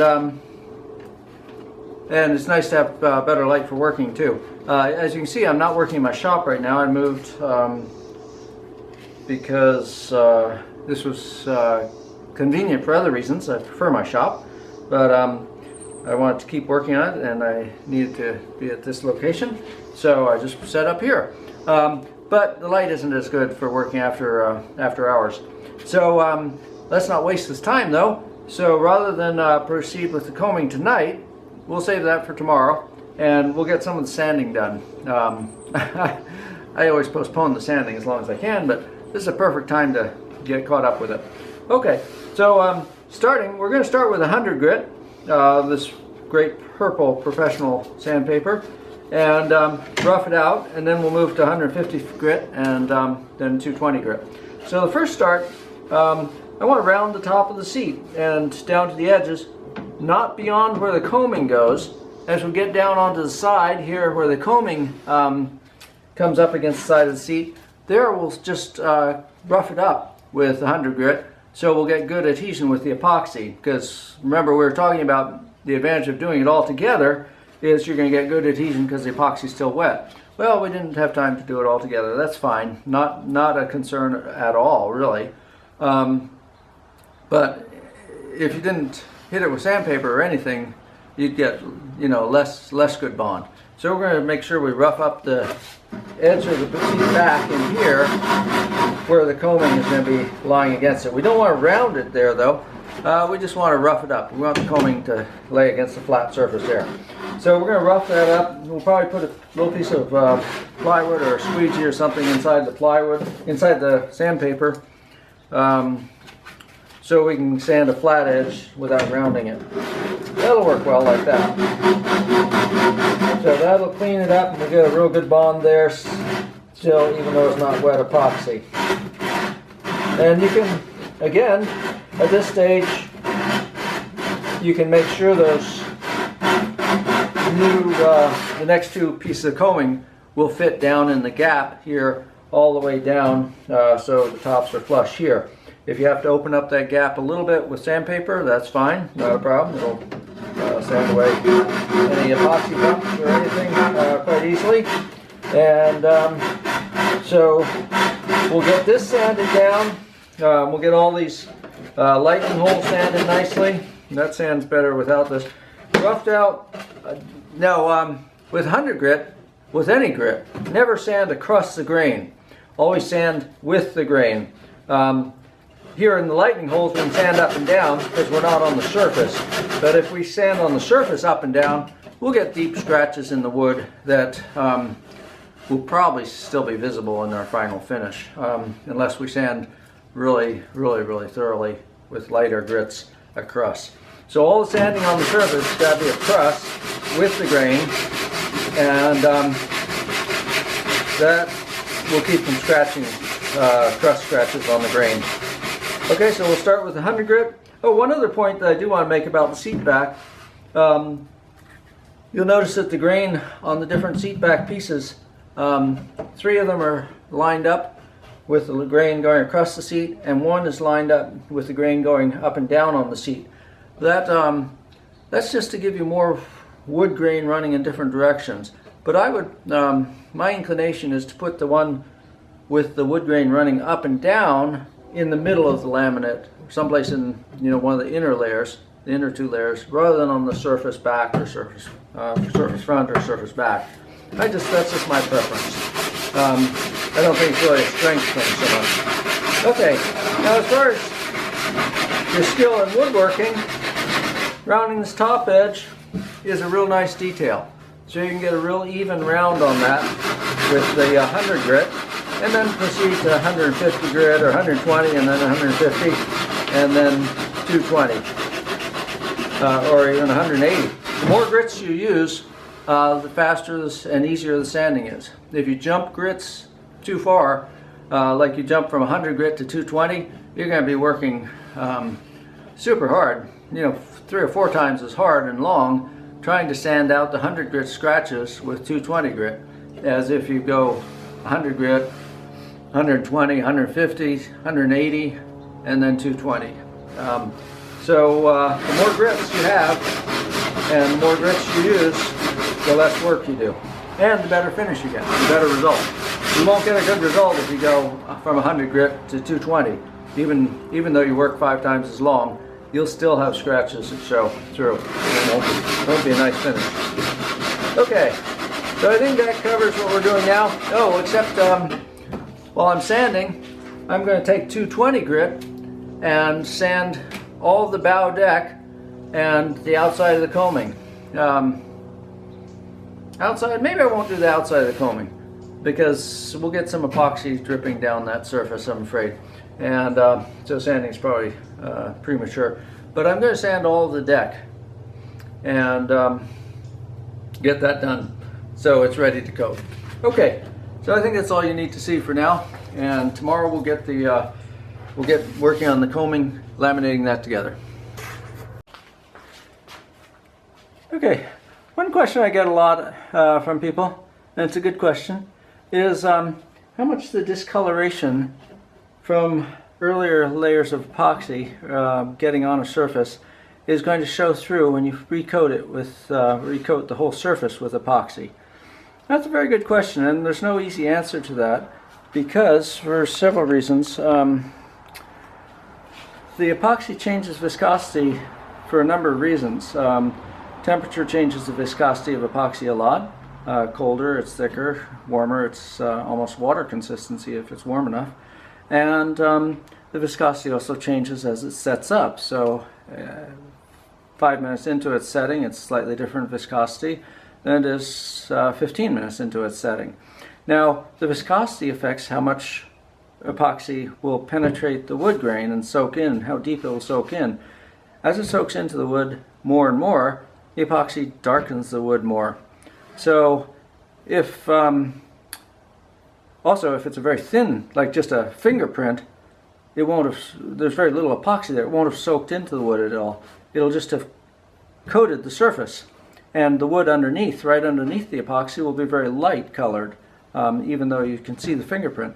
You coat over that part with another layer of thicker epoxy, and the fingerprint is still going to show as a light mark, a light colored mark.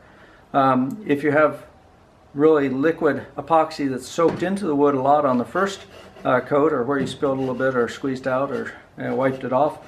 And that was pretty liquid epoxy. It will have soaked into the wood a lot, and that part will be a little bit darker than the rest of the area when you recoat. So the best answer is to sand a little bit more. Now let's zoom in and take a look at this. I've sanded parts of it, and maybe this will answer the question as well as anything. Okay, now you can see down here, I sanded a little bit here. Here I haven't sanded at all. That's the darkest, although it doesn't look so dark there. Haven't really sanded here very much at all. Whoopsie, hard to look in the screen and see. Haven't sanded here much at all. Up here, it was almost as dark. This isn't sanded much here. This, whoops, you can't see that at all, can you? Here. There. This is not sanded very much. That'll show through probably, unless I just luck out and the viscosity is just right on the next coat and it blends in with that. But here, along here, this was almost as dark as this, and now I can see it, but in the camera it's pretty hard to see. And those will blend right in. I don't need to sand that out totally. That'll blend right in. I can see it, but it's not going to be visible on the final coat. This would be a little bit visible. This would be very visible here. So I'll be sanding this quite a bit. This would be visible. I'll sand those out. And this would be visible.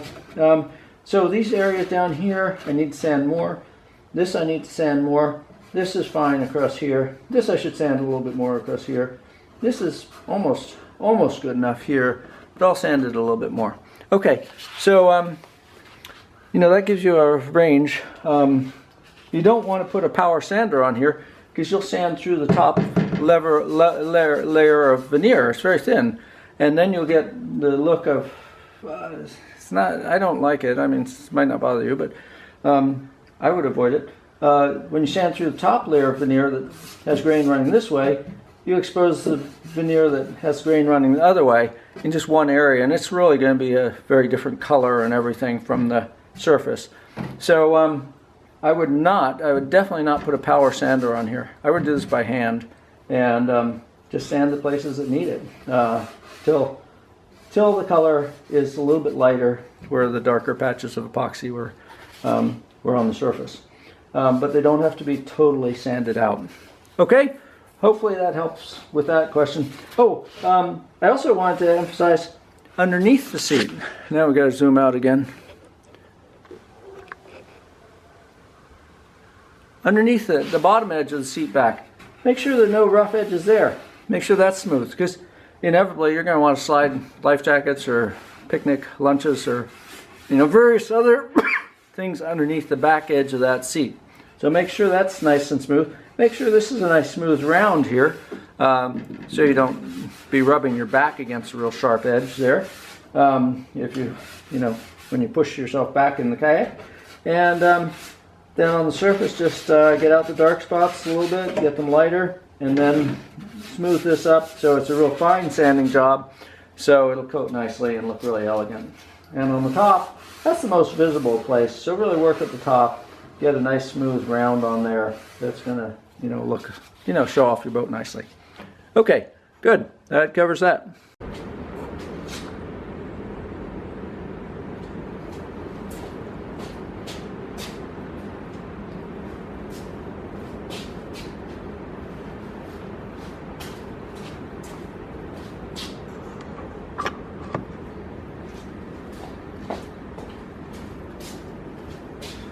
Okay, seat back looks terrific. All sanded down and smooth, sanded to 220 grit, and so it's ready for coating with epoxy anytime. You can see we sanded out most of the discoloration from the epoxy that got on the surface, but we didn't have to sand it all the way out. It'll coat really smoothly. I did want to show you one little blip here. That's something you can, it's not a big problem. I'm not too worried about it, but it's something you can avoid or work to avoid. See if you can avoid it or not. If it happens, not a problem. So as you sand, as you sand epoxy, it's easy to mistake. Okay, there. as you sand epoxy, it's easy to mistake where there's still epoxy on the surface. Get focused there. It's easy to mistake where there's still epoxy on the surface and you keep sanding because it looks a little bit different. It's easy to mistake the epoxy on the surface for where you have just started to sand through the surface veneer. And that's what I did right here along this edge. You can see that little bit of, in about as wide as my fingernail right there. That little bit of slightly different color where the veneer, the exposed veneer is actually the layer below running vertical. That'll show up a little bit when it's varnished and everything. You'll still be able to see it, but probably I'm the only person that'll notice it. So I'm not too worried about it. And certainly no issue as far as strength or durability or anything. Just a cosmetic, little cosmetic blip there. Okay, so that's something to watch out for. It's most likely to happen along the edge of something rather than right in the middle. It's pretty hard to sand through, you know, the middle of a piece of plywood through that first layer of veneer. These are pretty thick.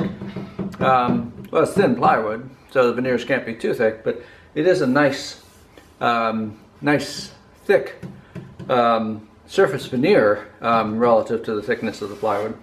Okay, and you can see this back is really shaped up nicely. It's quite strong now. It's going to get reinforced more by these coaming being attached at the edges. Let's see if you can see that. So these coaming, 2 more pieces of coaming inside. We'll get started on that right away here. And then these coaming will attach to the seat back to give it even more support. But already it's quite strong. So looking really good. Okay, so we'll be mixing up epoxy and coating the coaming. Essentially the same process as we used on coating the seat backs. I'll put plastic down inside the boat, some old plastic bags or something inside the boat for drips, so we don't get a lot of epoxy drips inside our boat and have to clean them off or sand them off later. We'll save that work. And so we'll be coating the inside of this piece of coaming here, and then we'll coat 2 more pieces of coaming. The middle piece will be coated on both sides, and then the piece that will be the inner piece will just be coated on one side, and so the inside will not be coated. Okay, and I think you saw earlier how we beveled the edges. Maybe you can see that there, the beveled edges, so they'll meet together. The 2 sides of the coaming will meet together in a V at the front of the cockpit opening. And so make sure you get them on the right side. These are this side, and so I'll lay them here on this side, and these 2 are beveled for the starboard side. So you can see those bevels right there on the ends. So that means they'll come together, meeting together nicely at the bow. Okay, I'm going to get my clamps in here. One thing you find is when you're doing all these jobs, it is so much easier if everything is at hand. Because sometimes you don't have a free hand, you can't let go of stuff to go get a clamp because it's just out of reach. You want your clamps right where you can grab them quickly without having to let go of anything. Okay, so we'll get everything set up. I'm putting the clamps right in the bottom of the boat.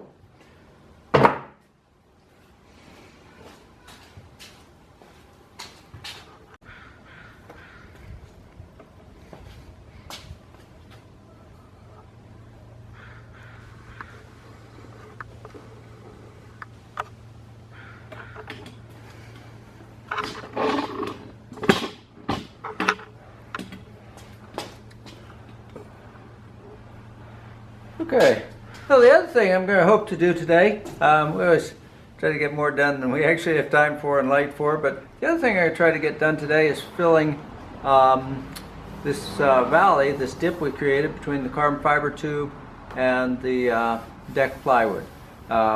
We'll start with just a thin coat running the whole length back to the back end of the deck.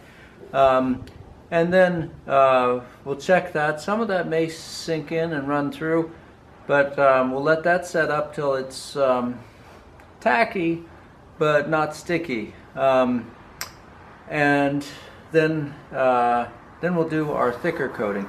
The thicker coating, because of more material there and more weight, because there's more material, is more likely to run through, whereas a real thin coating to seal, just to seal that edge, is less likely to run through, and we're more likely to get a seal. And then we'll do the thicker coating on top of that thin coating. We've also sanded our deck with 220 grit, so this is a real nice fine smooth surface, and it's ready to coat too, but we're not going to probably get into that right away. Okay, so we're going to try to do this dip between the carbon fiber tube and the deck. First with a very thin coating, let that partly set up, and then we'll work on the coaming, and then we'll come back and see if we can fill that groove with epoxy so it's level across the top of the carbon fiber tube. Okay, and we have tape on the sides of the boat. You can see the blue tape, that's 1.5" tape all the way back as far as the back edge of the deck, because we don't want any epoxy that runs over the edge to get on our beautiful hull now. Okay, so we're going to mix up epoxy, and we'll be back here in a minute.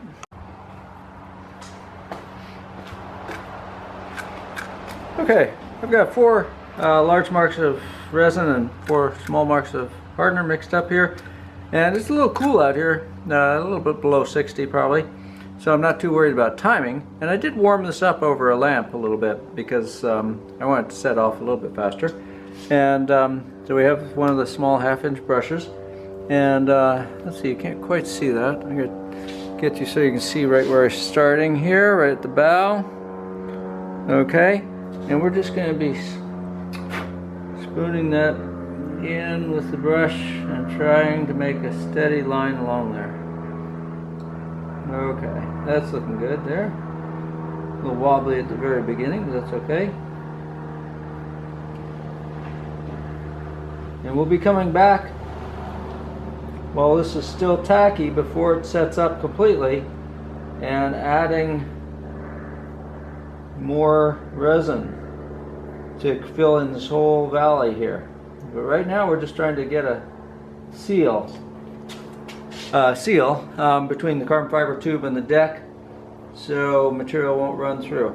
I want to do a fairly clean line in case that line here between the epoxy I'm putting on now and the epoxy we put on later on the deck, in case that line is visible. So rather than have a real wobbly line, I'm going to do a fairly clean line. Probably won't be very visible.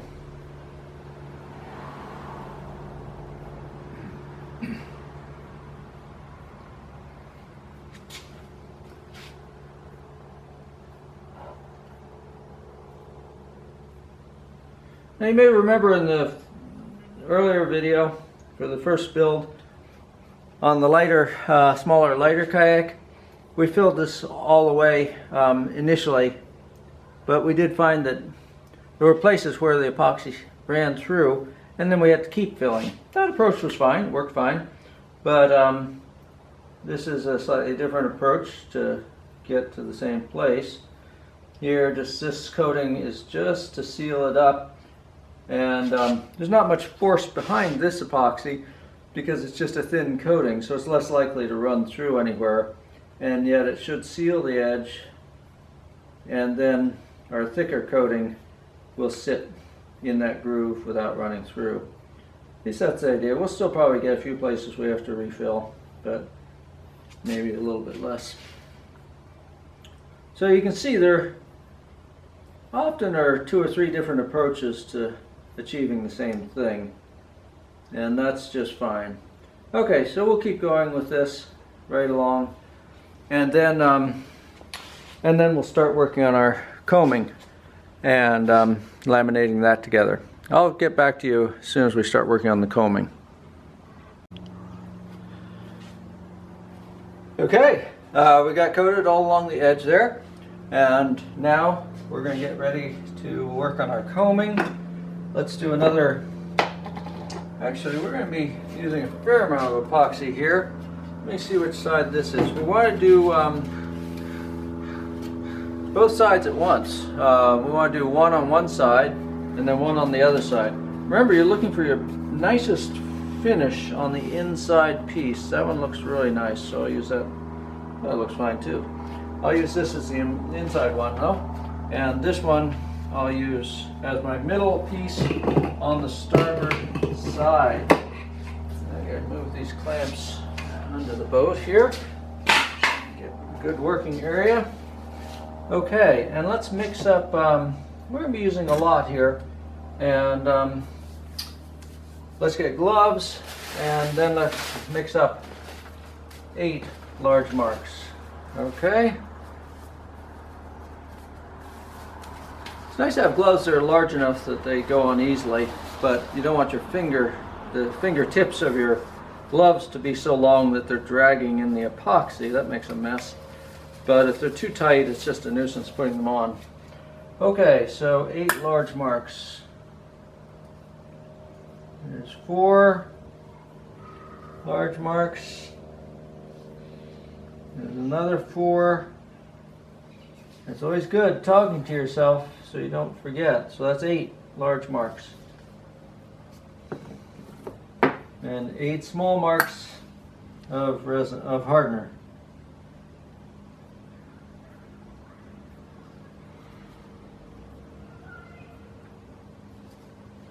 Eight small marks of hardener.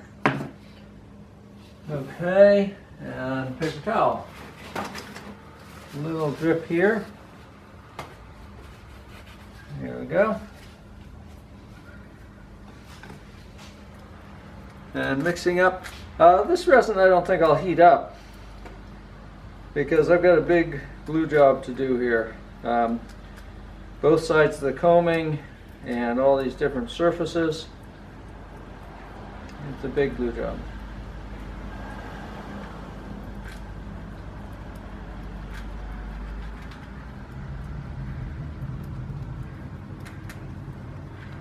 Okay, you know, what I'm going to do is I'm going to do this is the side I want to keep clean here. This will be my inside piece on my starboard side. So this side does not get coated. You know, it's going to be awfully easy to coat the wrong side of this inside piece, and it's going to be kind of a mess because the side you've coated will then have the clamps clamping to it. So figure it out. Look at your bevels. Remember, the bevel is going to be on the inside of the piece. So this is my starboard piece, starboard side of the boat. If I'm in the cockpit, it's the starboard side of the boat, and the bevel is on the inside of this piece. So this side I want to keep clean. So I'm going to coat the back side of this one first because my table doesn't have any epoxy on it right now. And so that'll keep it clean. I'm going to keep this piece to the edge, and then the inside of the port side I'll coat just inside of it where the table's still clean. So that'll be an easier system. We'll use the squeegee, the notch squeegee again on this. Just get roughly the right amount of epoxy on there, and then let's squeegee it out. Here we are, notch squeegee. You see the tooth squeegee? There you go. And let's go for it. Need a little light down here. I think it'll be a little light all the way along, actually.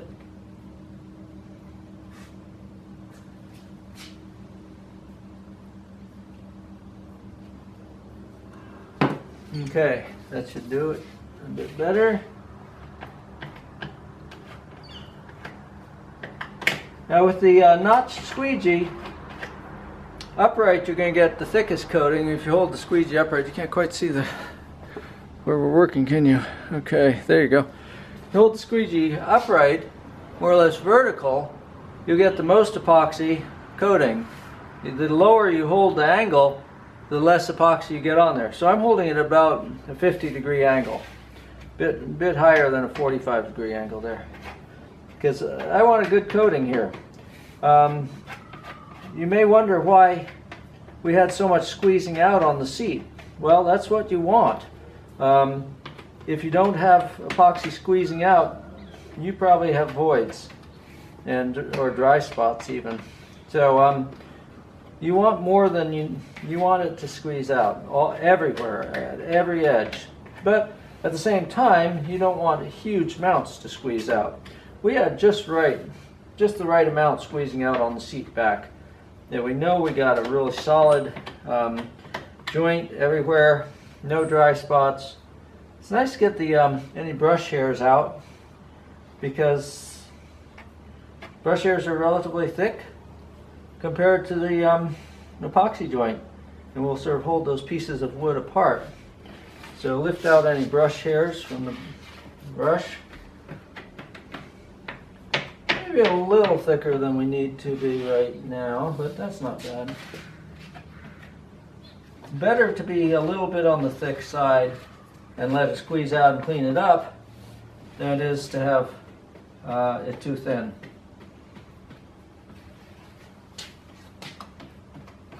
And some of this will soak into the wood, so it's not all going to be squeezing out.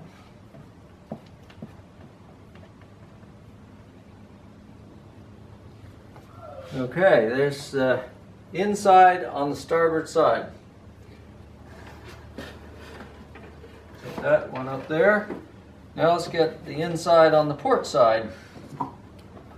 See which one we like best for the inside piece. I think it's this one that we're going to do for the inside piece on the port side.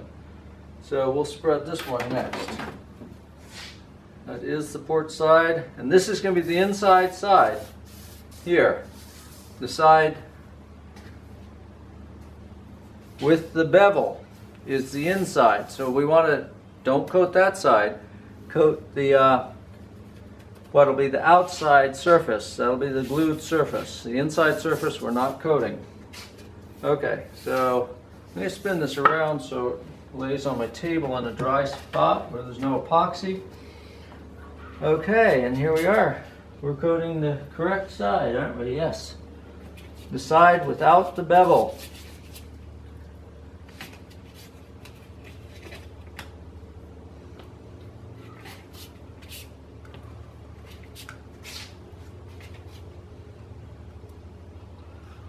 We may have almost enough here for this piece. And then we'll have to mix up more for the next piece.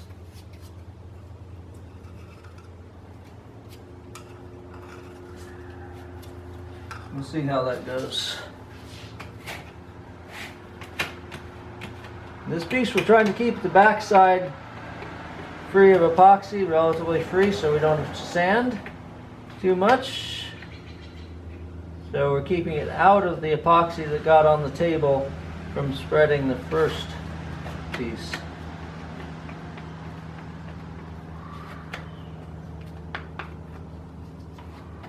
The subsequent pieces we don't care about because we're going to coat both sides of the next two pieces.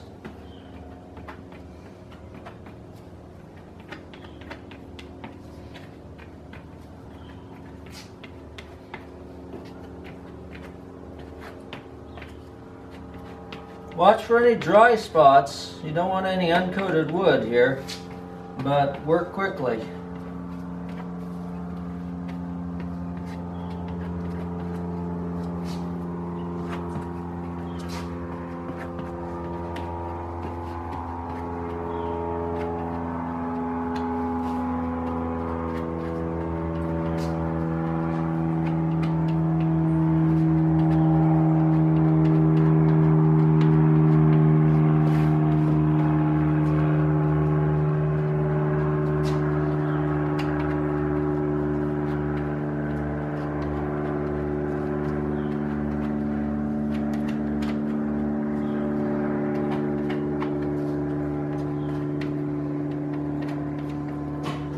Okay, so that's the port side. Piece so it'll be the inside because it goes this way. Okay, and you can see that's, yeah, it's fairly clean still. A few spots, but not much. Nothing to worry about. Okay, set that one aside. Rescue my paper towels. Them out there. Now, both sides of this one. So that'll take another 8 probably. Those, one side of each of these two took 8. And so another 8 for this one both sides.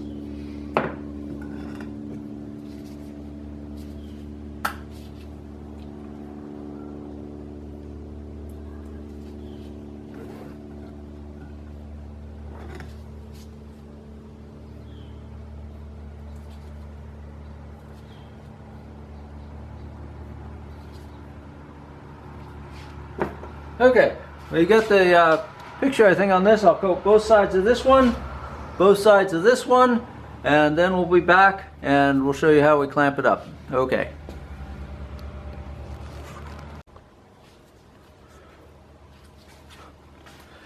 Okay, now for our last piece of the sandwich, part of the sandwich, gluing it together, we have our good side, what's our clean side for the inside piece of the coaming on the starboard side facing down. We've put new newspaper down, so we're not going to get that sticky.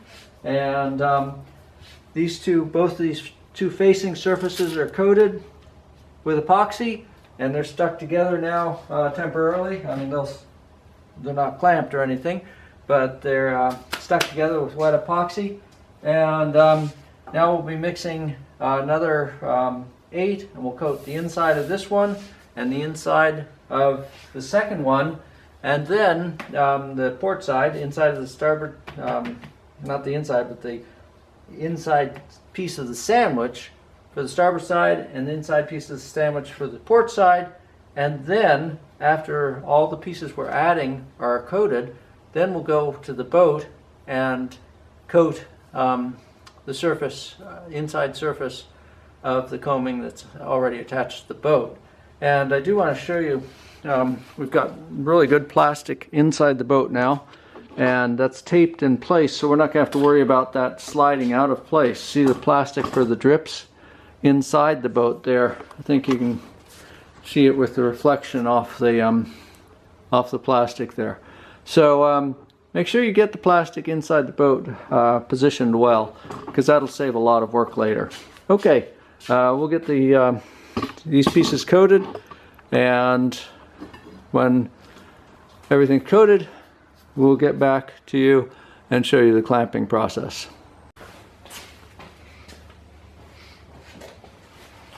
Okay, here we are.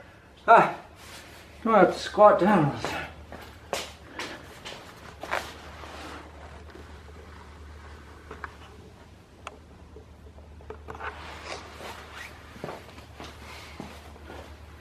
Okay, here we are. Definitely a time for gloves. Without gloves, you'll be in trouble. Okay, so get the gloves on. Everything's coated now. If you're working in a warmer temperature, you better be super fast. You might want a friend to help you, because you don't want the inner layers, the first coats, to set off before you've got it all clamped together. So you got to make sure you don't lose it here. Okay, let's grab the first pieces. Let's start on the side you can see more easily. And here we are. Actually, this is the wrong side. Here we go. Here, start on the side you can see more easily. Here we go.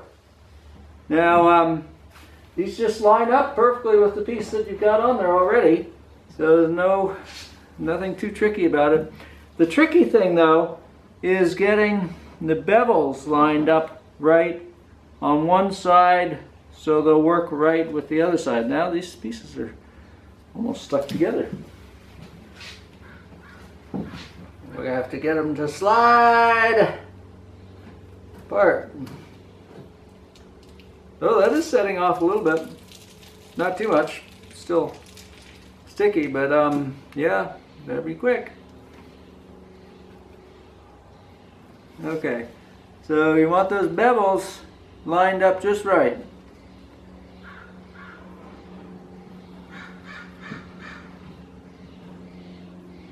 Okay. We get one clamp on here, get the top surface lined up flat, get one clamp on, and then get your other pieces in on the other side. So the bevels at the bow are what we're really concerned about lining up right now. That's what we're trying to work on.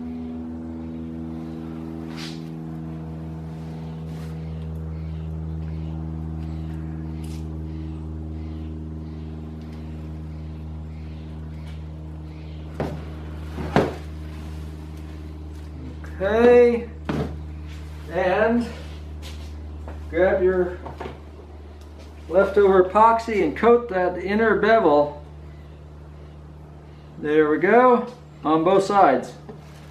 I hadn't gotten that coated yet. So you want all those bevel surfaces to be coated with epoxy before you stick it together. Okay, there we go.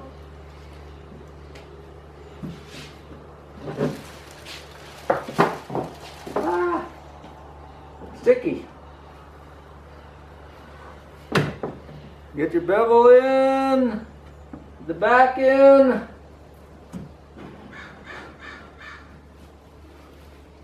Get the top surface lined up. And let's get a clamp on that. Let's start with one clamp because we want to get our bevels perfect before we get a lot of clamps on there. Okay. Then I want to slide in a little bit. Ooh, it's sliding down. Let's get this clamp up farther here.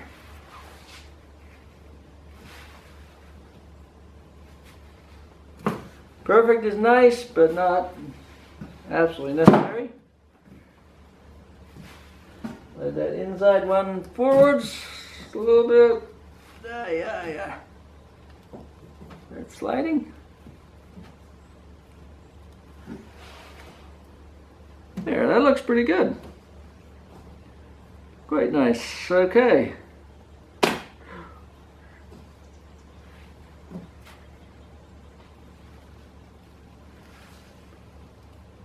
There.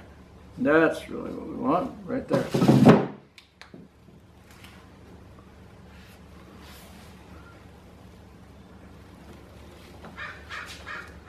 Okay, and again, a lot of our goal here is to avoid having too much sanding later.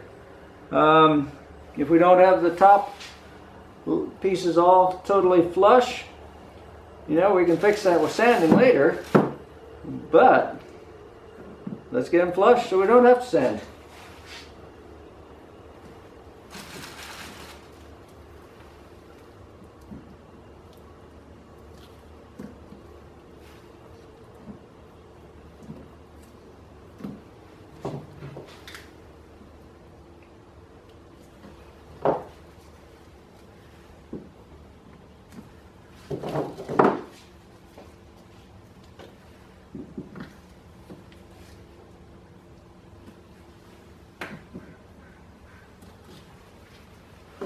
Okay, that side's looking pretty clean, pretty nice.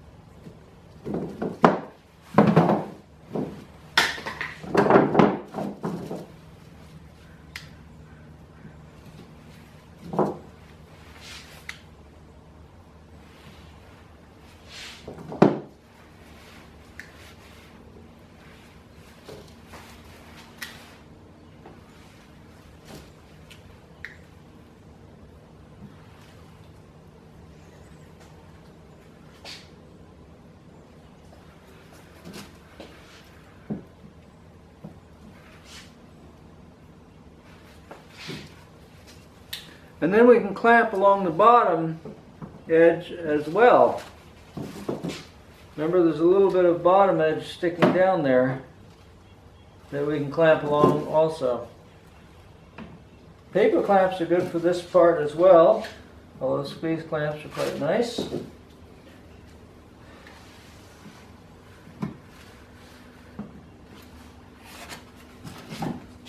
And again, we'll have used pretty much all our clamps. I don't know if I've ever done a clamping job of any sort where I haven't used every clamp available. This seems to be the nature of clamping. The more clamps you have, the better. But the paper clamps will be fine. Use a lot of them. And these squeeze clamps, though, are awfully nice and work awfully well. They'll put a little bit more pressure on it than a paper clamp. But either way, it'll work.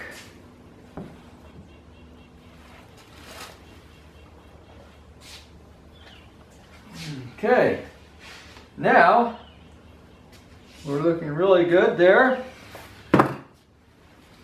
Clean up a little epoxy here, dribbling down. Now we want to coat on the inside surface of the coaming pieces where they're going to lay against the seat.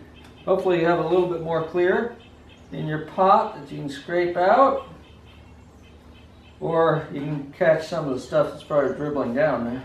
Start to dribble down. Okay, coating there. Now we'll want to mix up some thickened epoxy to glue for this joint, for a fillet and joint between the seat back here and the inside of the coaming here. We'll be doing a fillet, so get your epoxy on the coaming wide enough that you'll have a fillet there, that the clear is under the fillet. Okay, that's looking very nice. And you see, by doing it this way,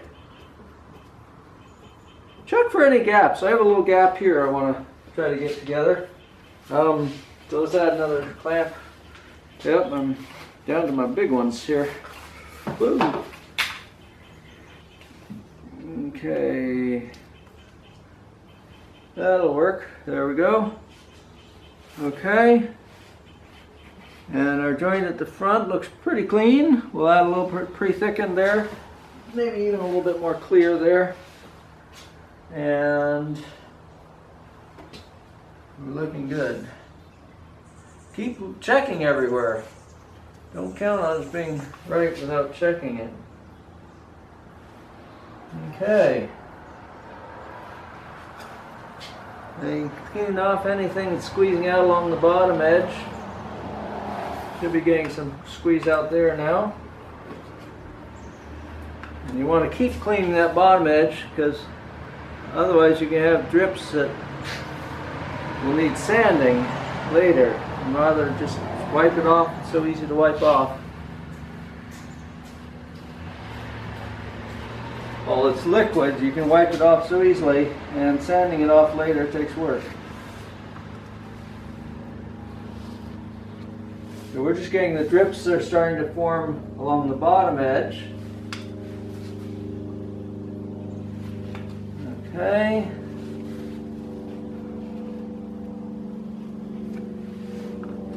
And clean off the top edge as epoxy starts to squeeze out along the top edge.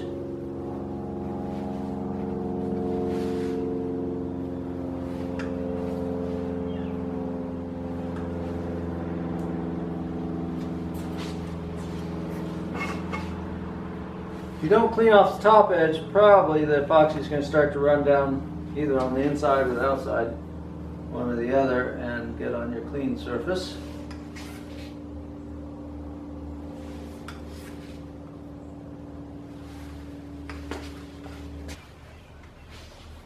Okay, now we're going to mix up just enough for the fillets along here and here, and that'll be resin and phenolic powder mixed together, and everything looking very clean. just keep looking at it. Look at it really carefully now. That's a trick. Instead of examining it carefully, there's another drip there. Just got that one. Instead of examining it carefully after everything's all set up and finding things that you didn't notice before, examine it really carefully now while it's setting up, because you can add clamps and stuff. If there's someplace you need another clamp, add a clamp if you have any left, and such, and get all the drips off. Don't come back later and say, oh, big drip, didn't see that one. Okay, so now you mix up some pre-thickened and do our fillets back along the back, and we'll make sure that these coamings are in tight against the seat. We may use some tape on that to pull that in tight. Okay, so let's mix up, you know, fillets take up a lot of resin, so let's mix up, we'll probably want 8 large marks. That might give us a teensy bit extra, but not too much. So we'll mix up 8 large marks of epoxy and then add silica powder, colloidal silica. Okay, now these are important fillets because when you lean back against the seat back, you're putting a lot of stress on it. Now, if I start my fillet like that, with the epoxy like that, it's all going to sag and end up on the bottom of the boat. So that's not thick enough.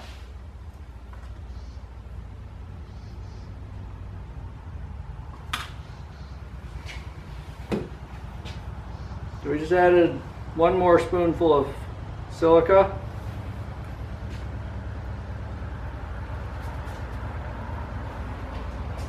We still want it creamy smooth because we don't want it to be all sharp and barbs sticking out. That's getting close. Okay, now let's see. That's a pretty big blob there, just hanging in place. Look at that. That's pretty good. It's starting to blob a little bit now. I'm going to add a teensy bit more. Look, just the tip of a spoon. Just, you know, like 1/4 of a spoonful at the most. Because I want it creamy. I want it to be smooth, be a real beautiful smooth fillet. Okay.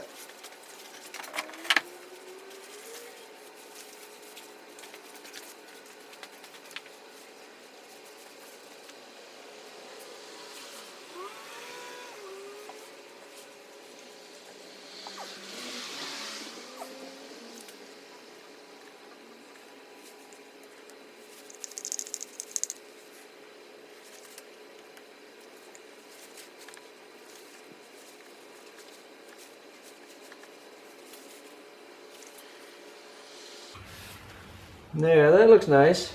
And then on the back side, the same thing. Although using more of the tip of the spoon on the back side. They're not quite the same thing. Because we don't have quite as much space on the back side for a fillet, for this big a fillet. Okay, now with what we've got extra, we're going to coat.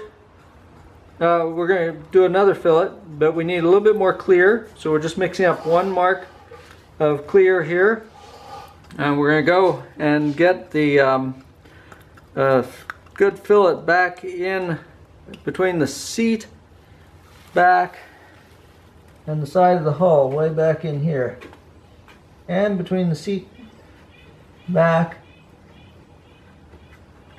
and the deck underneath here. So we're going to be coating, filleting all the way down there.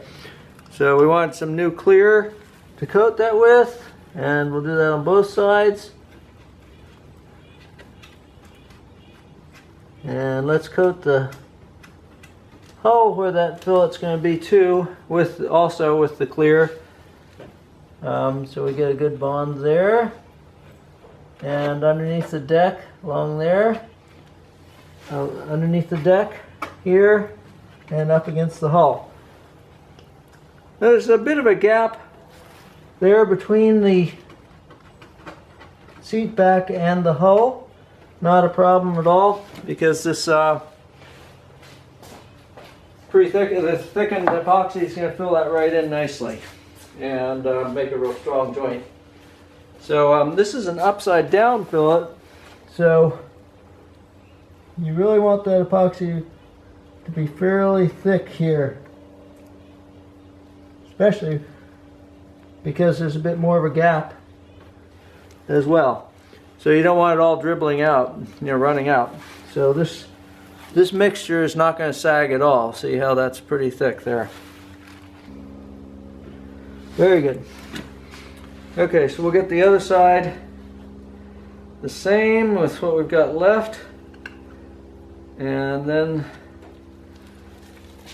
we'll be in good shape here. Very strong and fairly neat. Okay, and now we're going to go ahead and coat our seat back, because we could do it later, but we'll get the best color blend here at the edges if we coat it now. So let's go ahead and do that, and we'll have that done. This is clear. We mixed up another 2 of clear for this coating the seat back. I coat inside the lightning holes.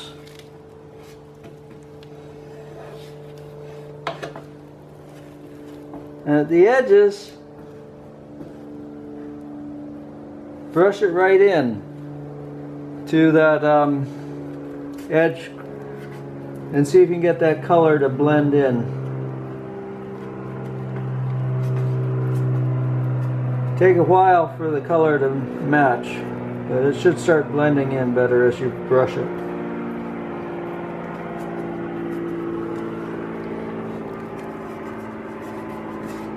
This is a fairly thin, we're just doing a surface coating, thin now. Don't add any extra weight. Get this as thin as you can. And you see how the color is blending in along the edges there. That's why I wanted to do this coating now rather than do it later. If you do it later, you'll probably be okay, but it'll work better now. And it's real quick. The only place I'll have trouble is I've got that tape on the other edge there, but not a big problem, not very much surface area. Now, to avoid any more sanding than necessary, squeeze this out as thin as you can.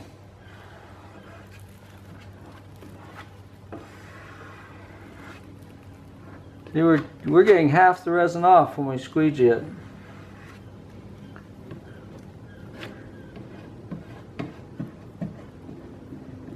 And that will help immensely with the sanding. We won't have to sand all that rough resin off. And it keeps it light. So you definitely want to squeegee this after you get it on. This is a squeegee. This is a flat squeegee. No teeth in this squeegee. We're getting off as much resin as possible. We'll be varnishing this surface too, so that's why we're taking off as much resin as we can, because we'll get a good finish with the varnish. The thinner this resin is, the better at this point. Okay, now the final job for tonight, we're going to fill in our groove level between the carbon fiber and the hull. Before we start that though, we're going to check the level of the kayak. We're going to check that towards the back and make sure we're square. We're tipped just a little bit. Let's get square.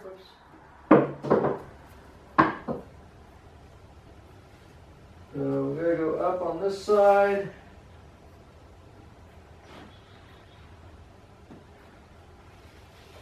Okay, perfect. Exactly level there. Okay.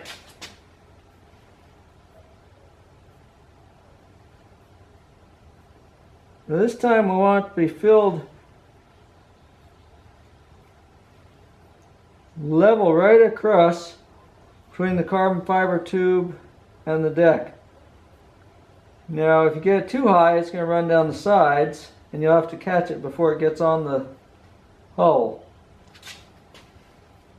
So you want to be watching it kind of carefully there.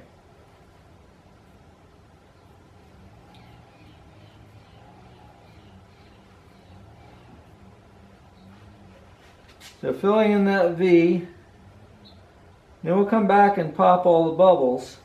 We don't want to leave bubbles in it. We'll let the bubbles rise to the surface and then we'll come back and pop those bubbles. Now I heated this resin up a fair amount because I want it fairly liquid so it'll flow out evenly and smoothly and be level. So this is fairly warm resin. That means I have to work quickly. If you're in a warmer climate, don't do that. Don't heat it if it's already warm where you are.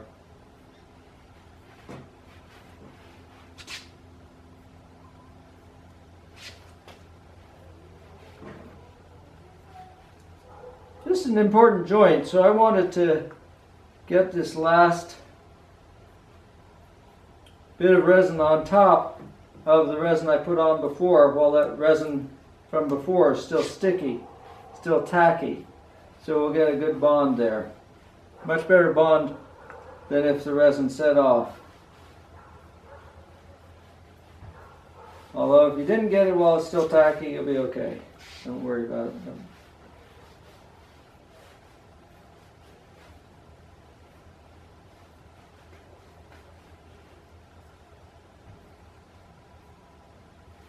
Okay, so that was 2 large marks of resin. And I got almost halfway back along one side. So I'm going to do, I don't want to mix really large marks because I do want the resin to be liquid as I apply it so it'll level itself. We want self-leveling. So we don't want to do a big batch, but we might do 3 this time. And now I'm brushing it smoothly over that carbon fiber tube so we have a nice clean epoxy surface on that carbon fiber tube.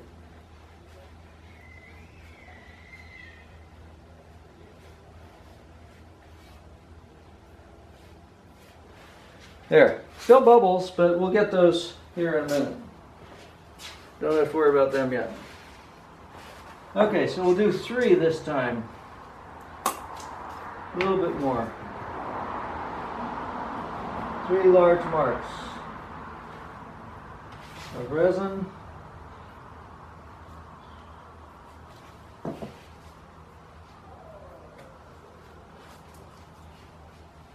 And 3 small marks of hardener.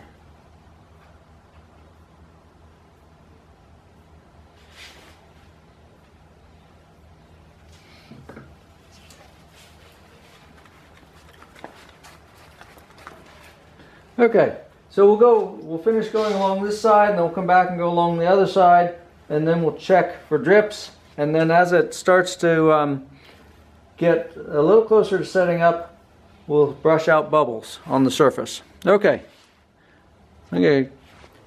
now the last step, we filled all the way along the edge. The last step is brush out the bubbles very lightly. You don't want your brush to grab in the epoxy or drag, just very lightly, and those surface bubbles will just pop and fill back in.